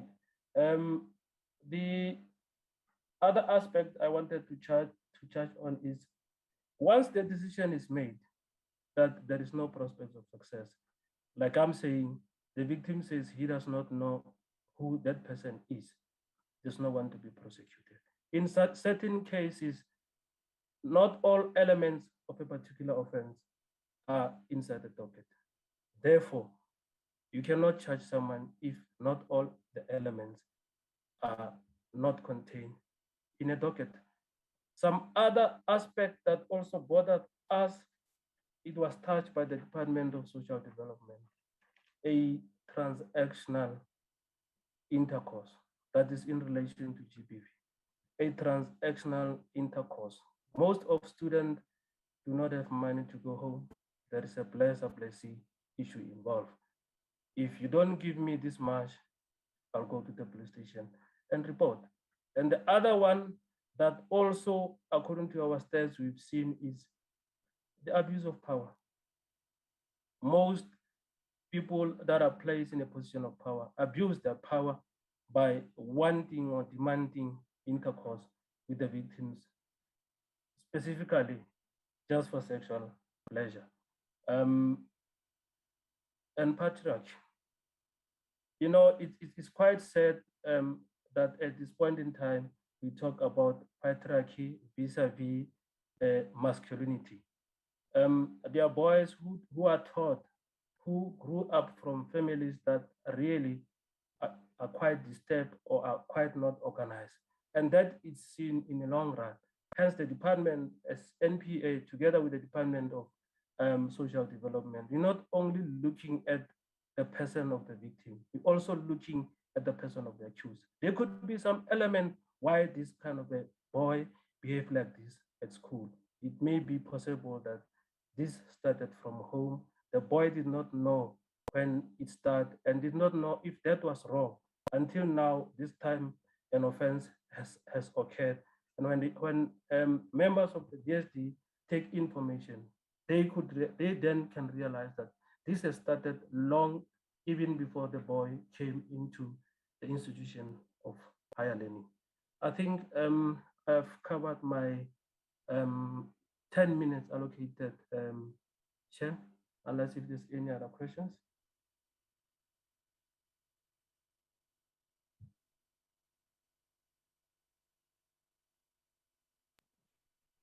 Okay, there we are, colleagues.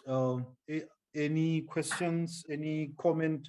I had a statement that was challenging other stakeholders.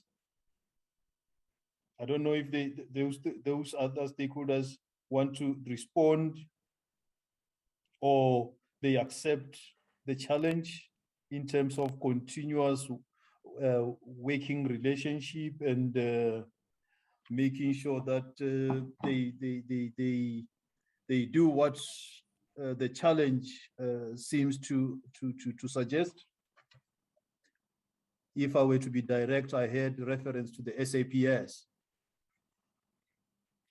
I'm not calling for comments if they are not necessarily there. So we can move on to the next agenda item. Me Lerato, one of the manager student counseling and development at the Northwest University. Are you there to share with us insights, experiences, student counseling and development?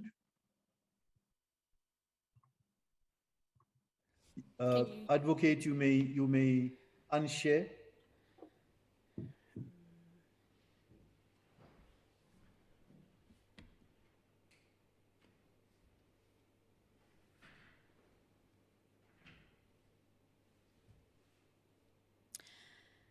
Good afternoon, colleagues, external stakeholders, colleagues inside the NWU.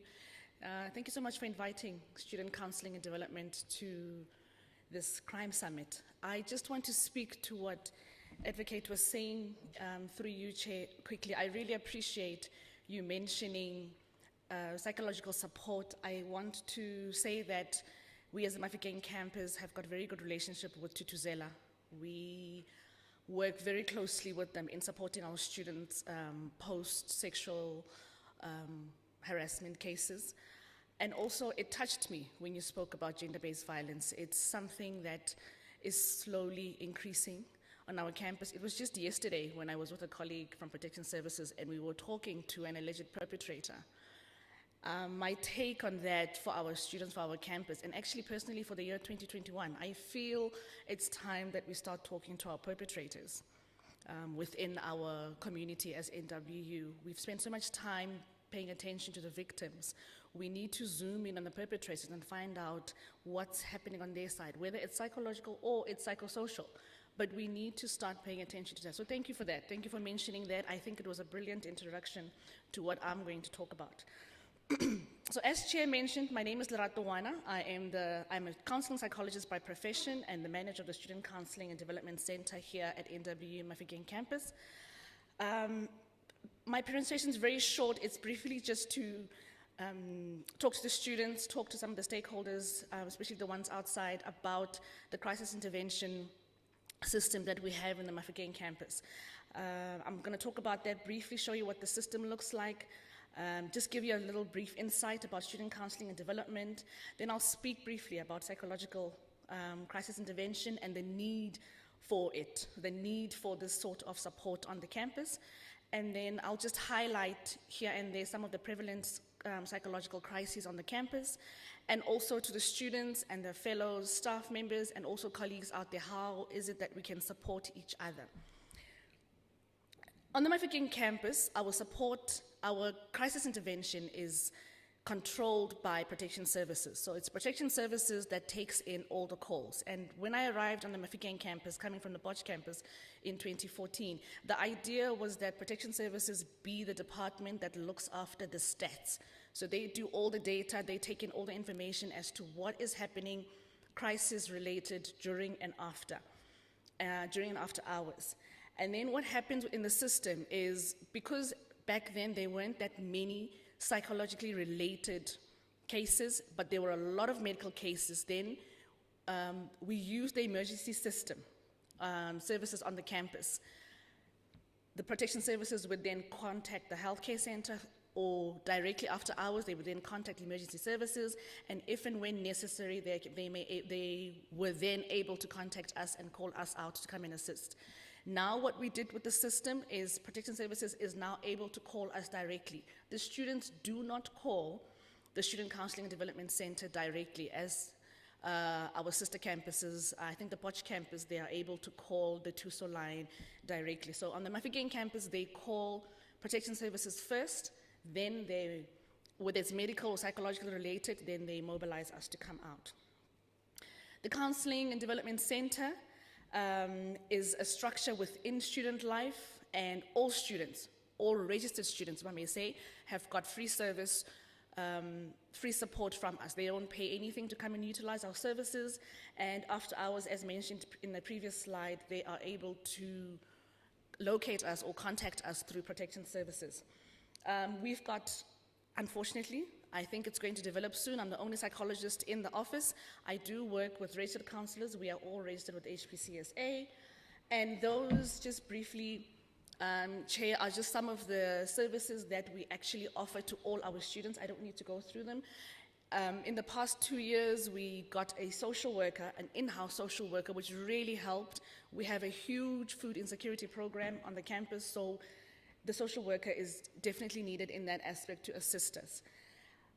Every single one of us, from myself as a psychologist, the registered counselors, and the social worker, we rotate. So every time there is a crisis, we are the ones that are able to go out. We rotate. Protection services will always know, the control room will always know who to call, who is on duty. What is a psychological crisis intervention? So psychological crisis intervention refers to an emergency psychological care aimed at assisting individuals who are experiencing an emotional crisis. And briefly, the intervention is intended to minimize psychological trauma. I heard advocates speak about PTSD, post-traumatic stress disorder. That's usually something that happens after the acute trauma. So the acute trauma would be exactly how the individual feels at that time, shortly after the incident. Once the acute trauma has passed through, then they develop the PTSD if it hasn't been properly dealt with from the acute phase. And usually at the crisis intervention stage, we are trying to minimize the development of post-traumatic stress disorder. So we are looking at providing psychological support and containment at that time. So students who are highly distressed, in tears, debriefing also is what we're trying to get a hold of during the psychological crisis intervention. Briefly on our stats with the Mafeking campus, the necessity of, this is the reason why we need psychological crisis intervention. So we've got a group of students, just over 40% of students who have moderate or severe anxiety. And then we've got the 42% with a general medical disorder. They present with, the spectrum is very large. They could present with anything within there. It was disturbing to see that so many of our first years have presented with suicidal behavior. That are those who have thoughts, suicidal thoughts, or have actually attempted. And then 80%, including all first and senior students, have had a suicidal plan and actually reported it either through counseling or have actually tried it. And then the depression, which is quite common on our stage, it ties in very closely with the anxiety, either related to psychosocial challenges or even just academic. And this is the necessity. Some of our students don't actually present themselves during hours where they actually walk in as referrals. Most of them are coming through as crisis cases. I have just attempted to cut myself, I have just drank a couple of pills, and this is why I say the intervention becomes so important. Relationship problems are also another way that students gain access. Psychosocial problems, it's overwhelming to not have funding, to not be able to have your parents send you pocket money. Students go through a lot of things. Gender-based violence, some of them sit for 2 to 3 months trying to figure out whether, was I raped, was it rape, was it not rape? It doesn't feel right what that guy did to me.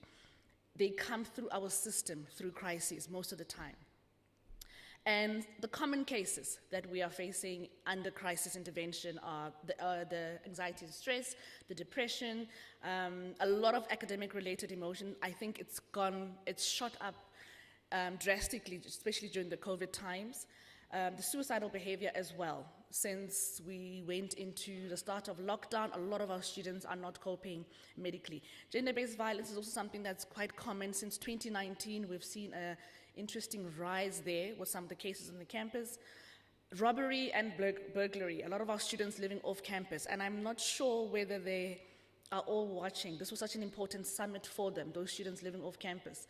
It's important that they need to know what it is that our external stakeholders are trying to do to help keep them safe out there as well. Substance-induced psychological crises, and also the general psychosocial challenges, which would then refer to the social worker. What do we do when we're trying to support each other? I always tell students we've got to ask basic questions in a crisis or in what could be a crisis. Don't try and get too much information. So my thinking would be, is the person distressed or are you distressed?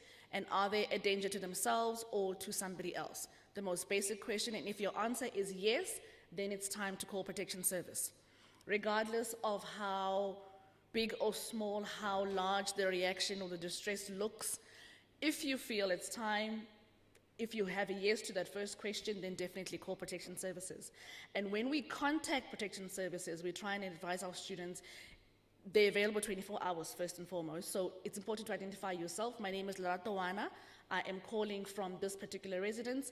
This is my number. A lot of our students don't have airtime all the time, and our protection services isn't working on a WhatsApp basis. So get those details out so that the control officer can call you back. And once you've done that, then the system kicks in, right from emergency services to us as psychological support. And I think that is me. This is just basically where to find us from the 3 campuses. Mafikeng campus, we are located. The health center and the counseling center are together at the B6 building, which is commonly known on the campus as the healthcare center. Those are the emergency numbers. I've added protection services number in because it's important to know how to get that assistance and who to call when you need the assistance. And that's me, Chair.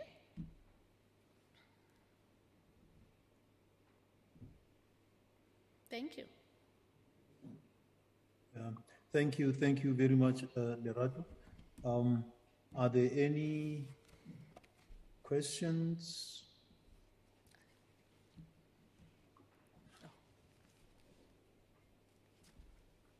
No? Great. Let's get to the next agenda item then. Ms. Witumelo Musigari, Acting Senior Manager, NWU Protection Services. Please, the stage is yours. Thank you very much, Program Director, and good afternoon, everyone who attended the summit. Before, and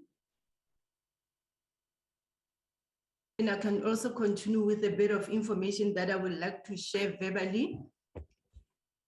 Protection Services mandate is to ensure safety and security of NWU community, specifically at Mafikeng campus. And most of the criminal activities or crimes reported within the campus, it's theft of cell phone or from the cafeteria, also theft of USB from the library,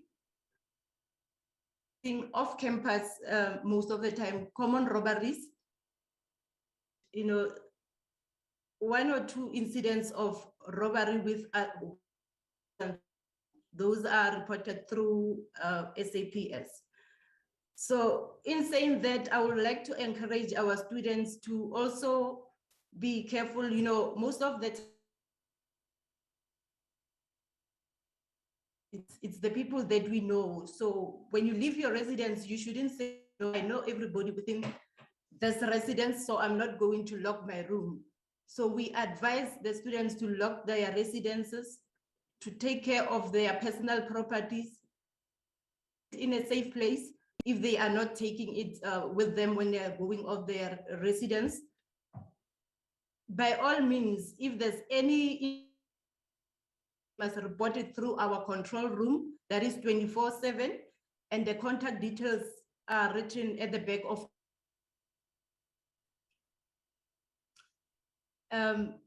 Now I will go to the screen that is shared about gender-based violence. I'm not going to touch much on that, as the previous speakers have touched a lot on that, and also Ms. Manana from Social Development has done. So I will only talk about the legislative framework governs GB, and also go to the last page of reporting and referral of GBV. The legislative that as follows: Domestic Violence Act of 1998, Act 2007, Protection and Harassment 1998, and Prevention and Combating of Trafficking in Human Person Act 1998. So I'm not going to discuss forms of our abuse as they were already discussed. I'm also not going to discuss crime definitions because they talked about femicides and rape, the previous speaker. So I will only go to the reporting and referral of GBV. When a victim of GBV reports an incident at Campus Protection Services, the following procedure will be strictly adhered to. The designated campus protection officer will refer the victim for trauma briefing of the previous speaker, Auxilerato, SCD. Absolutely essential, as it will allow the victim to make an informed decision on the need to pursue legal action. Secondly, the victim will be able to submit all the pertinent information to the CPO to facilitate a reliable account of what transpired. If the victim elects to pursue, the CPO will obtain a statement without any ambiguity to initiate the criminal investigation. In order to prevent re-victimization, the first copy of the statement, it will also serve to initiate the disciplinary process if the respondent is a student or an employee of NWU. If the victim elects to apply for a protection order, the second copy of the statement mentioned in paragraph 4.2 may be used.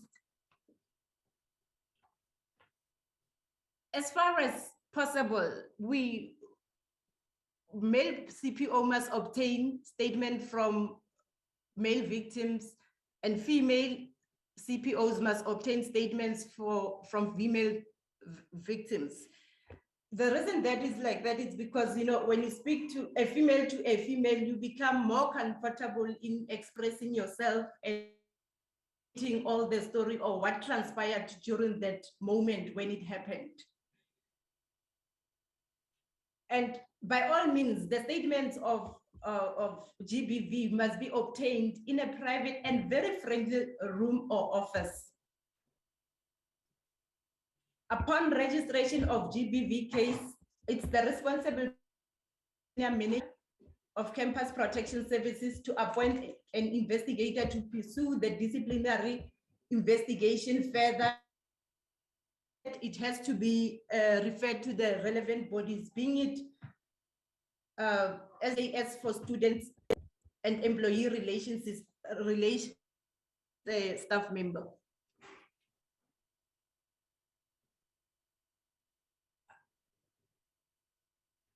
In an event of the complainant to withdraw the case against the respondent, he or she will be referred to psychology, making an informed decision in what he or she wanted to do in terms of withdrawal of the case that has been registered. And in this one, you know, for GBV, Auxilerato plays a very important, because they are our support where we refer the students so that they must be aware of the decisions that they are going to take and do they really need to pursue a case in that effect? And students are advised to report GBV. They mustn't just think that, no, it's something that will pass, because as we can see, as we can hear from the news, every time somebody's been stabbed, there's a lot of femicide cases that has been reported. So it starts very small, but if we let it, it grows. So if students suspect something like that, that must be reported and escalated to the relevant office, being it protection services or SCD. Thank you very much, Mr. Chen.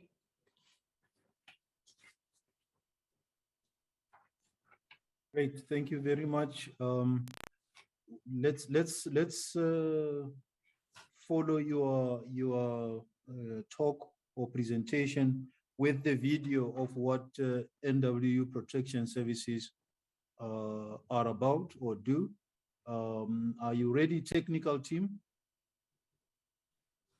Thank you. My name You is may stop. Tumelo I Lawrence don't know if you are Kisile. sharing your screen. I work as a senior card Tumelo. assistant. My duties is to make sure No, I Mr. issue Chair, the it card was to the technical student, team. to I the will staff, to the visitor, to the control, and to make that access control it's run smoothly at the main gate and accordingly, and to minimize the risk, especially the unwanted people to enter the campus illegally. And my other extra jobs is to do the patrols for the safety of the student when they are leaving campus, going off campus. They must go in group and they must always be proactive to be alert if anything can happen. They must not walk alone. From the residents, when they leave their rooms, they must make sure that they lock their rooms, close their window, and most of the time use their access card to tap in and out so that it can be simple for the security to trace their movement and for their side to be safe that they did went out or they did came in into their residence. In most of the building of university, we have the security with the register book, the reception. At least if the lecturer enter the building, she or he must report to the security, register their name and time and the office number. When she or he leave the office, she or he must do the same thing so that he can minimize the risks of the break-in of the building and the offices and the stealing of their gadgets. My name is Solomon Musida from Protection Services in the Northwest University. Students are expected to abide by the rules of the university and to be safe at all times. To avoid being the victim of crimes, students are encouraged to always keep their belongings safe, like cell phones, especially in the cafeteria and student center. To avoid working from outside campus at night under the influence of alcohol coming back to campus. Those who reside off campus are encouraged to walk back into their places at night. Transport is arranged by them. Protection services have lost and found section. If students found any lost item, are encouraged to hand the item back to protection services on campus. Students are discouraged to engage in fights either on or off the campus. Students are encouraged to always carry their own identification cards, stay safe, and respect the COVID-19 rules. Thank you. Good day, everyone. My name is David Kharazi. I work as a protection officer in Department of Protection Service in Northwest University. It is very important for the student to always lock their rooms when leave their rooms for class or other reasons. Always keep their laptop with them on campus and not leave them unattended, especially in the study areas like library and computer lab. Avoid abuse of alcohol by all means and substance abuse as it causes changes in behavior. Always walk in pairs when going for shopping to mega city or other nearby places. Avoid talking to strangers when approached by strangers for conversation, as that lead to the robberies and other serious offense. Do not walk alone when going to off-campus residence. Always stay safe. Do not allow yourself to be a victim of crime. Protection Service is here to protect you and guide you through your academic journey. Thank you. Are you playing the video still?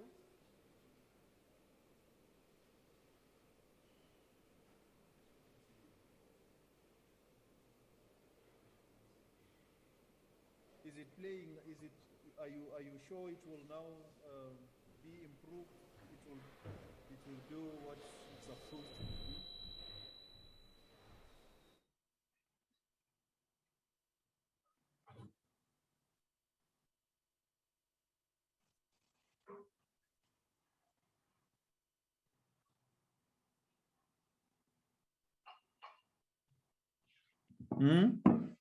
Okay.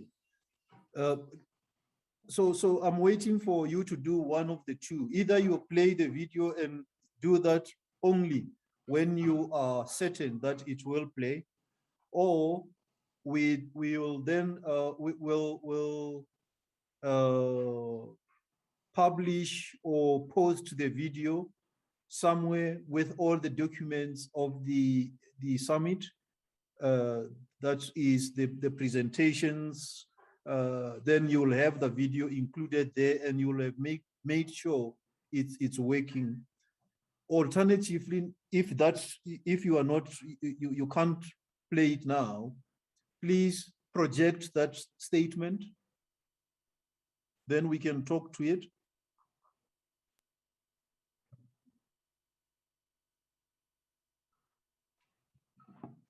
Somebody talk to me.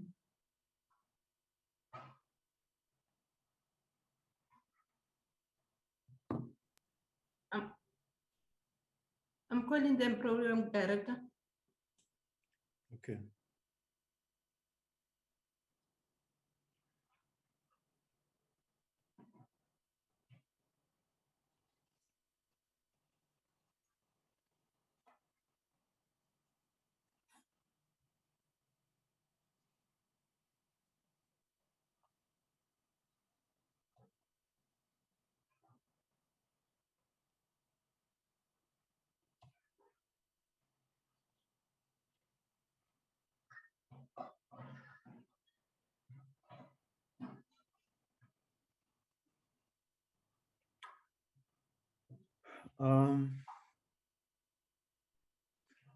Or can I share my screen then, maybe, if that would assist?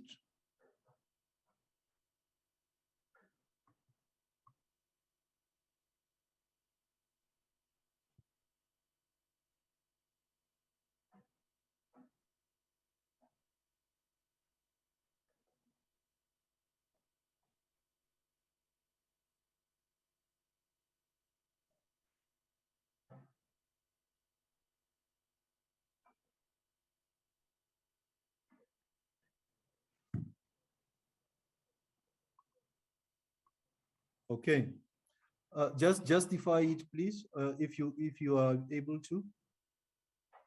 Justify the document so it looks a bit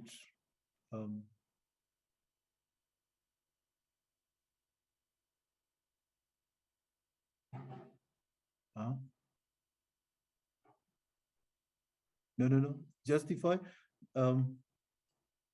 Yes. So I want to, you see, when you have a summit, it shouldn't just be about talk. So, but I also acknowledge the fact that we can't have anything that talks to any financial commitment or anything like that. Therefore, I would want to suggest that we adopt something like this as a way of saying we have heard each other, we have shared the information, and therefore, we, the key stakeholders, hereby commit ourselves to continue to work together to prevent and address crime and causes of crime in and around the Northwest University. We commit to strengthen our relationship and improve our efficiencies in order to serve the NWU students, staff, and all the broader community in and around the Northwest University Mahikeng campus. We shall work towards improvement of our, we shall work towards improving our service offerings, including turnaround time to respond to all cases. That's the draft statement that I propose this summit adopts, and it can be in a way a binding statement for our relationships going forward, that all of us commit to work together. That means sharing of information, sharing expertise, the same way that we have done here today, but also more saying also that the students, staff, community members coming to our respective offices will receive the services that they deserve. And it's not perfect. That's why I'm projecting here for for all to have a say, to delete, include, so on and so forth. It is open for interrogation, for lack of a better word. So you can just indicate via your hand or that, or you can post any addition that you want to make, or otherwise open your mic, raise your hand, then we can acknowledge you, you can engage on it. One way or the other, we can refine it even after here, but at least if we can, before we call on Mr. Ayub to give a vote of thanks, have this draft or this provisional statement adopted.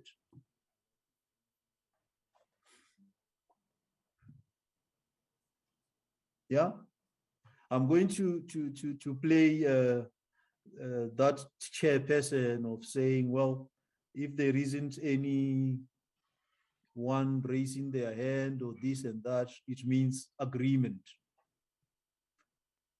Like I said, it doesn't need you to go to the chief director or the DG or the executive director or even the VC to say, can I be part of this statement? It's actually what we do, but we are recommitting ourselves to eradicating this scourge that's facing us on a daily basis. Yeah? Okay? Therefore, the absence of... Agreed, Mr. Manuku. Thank you, ma'am. So this virtual crime summit 2021 adopts this statement that will serve as a guiding document in our efforts to address crime and crime-related issues going forward. We will continue to work in a bilateral, trilateral, and multilateral forums to address the issues that are facing us. And yes, so shall we call Mr. Ayub to address us? Vote of thanks, Mr. Ayub.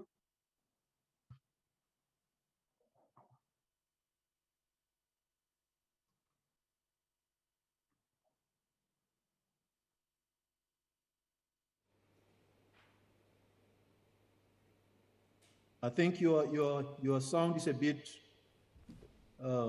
soft, too soft. Oh, can you hear me now, Program Director? If you can perhaps get closer to the mic, if it will help. Oh, can you hear me now? Can you hear me now?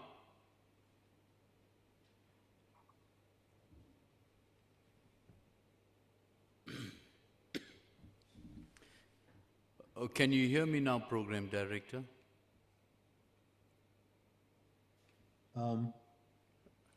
Can you hear me now? Are you in the plenary or are you off-site? I am on-site. Can you hear me now? I can hardly hear you. Can you hear me now?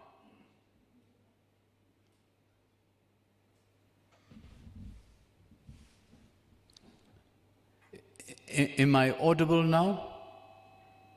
Yes, indeed. Okay, thank you very much, Chairperson.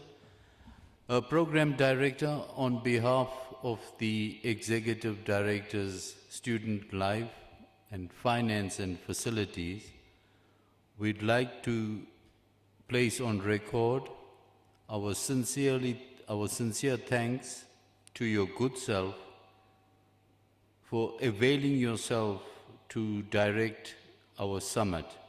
It is greatly appreciated. I also wish to extend thanks to Prof. Sonia, the DVC Operations, Mahikeng Campus, for opening our summit. A special gratitude to all our guests who presented expertly in their various disciplines. They are Mr. Daya Mudli, Colonel Joel Sapelo, SAPS, Mr. Molebi Morio Sele from Traffic, Mr. Nsokolo from Disaster Management, Ms. Manana, Department of Social Development, Ms. Van Staden, San Park, Advocate Roland, National Prosecuting Authority, Ms. Lerato Wana, SED, and Ms. Mosikari from Protection Service. Program Director, I think it's prudent for me to address two issues that were raised during the summit, if I may. The first one was that of, I think it's Ms. Manana who indicated whether this engagement is a once-off. I just want to affirm that it is not a once-off, and our next summit will be planned when our first years return next year. In terms of the safety of our students off campus, you mentioned the City Improvement District model, which is similar to the one at Hatfield.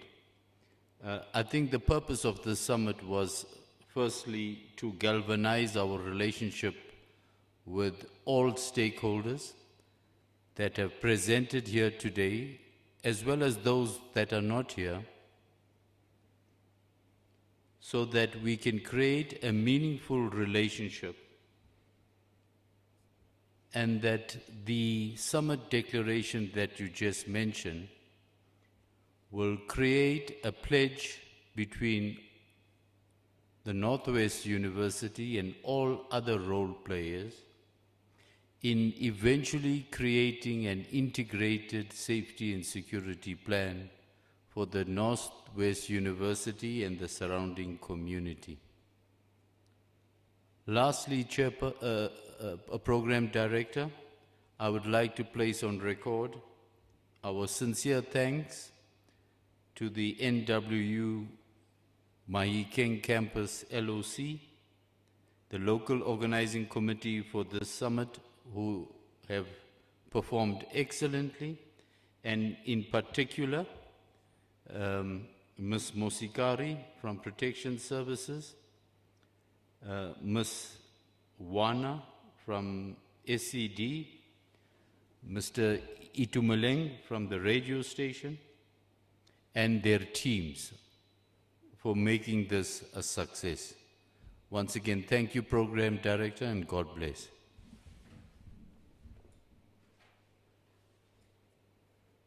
Thank you very much, Mr. Ayop.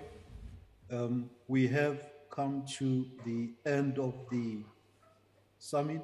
As we heard, there are plans to have it regularly. I am of the view that it's necessary, and supposedly the details will be shared in due time. Please take care of yourselves and your loved ones. Let's, those who can, get vaccinated. Those who don't, let's accept the outcome of that decision. The vaccination, especially in terms of the university community, will assist us in getting back to the classrooms, to the sports field, and indeed host summits like this in the Great Hall or other places. Thank you very much, ladies and gentlemen. Have a great evening. All, God bless.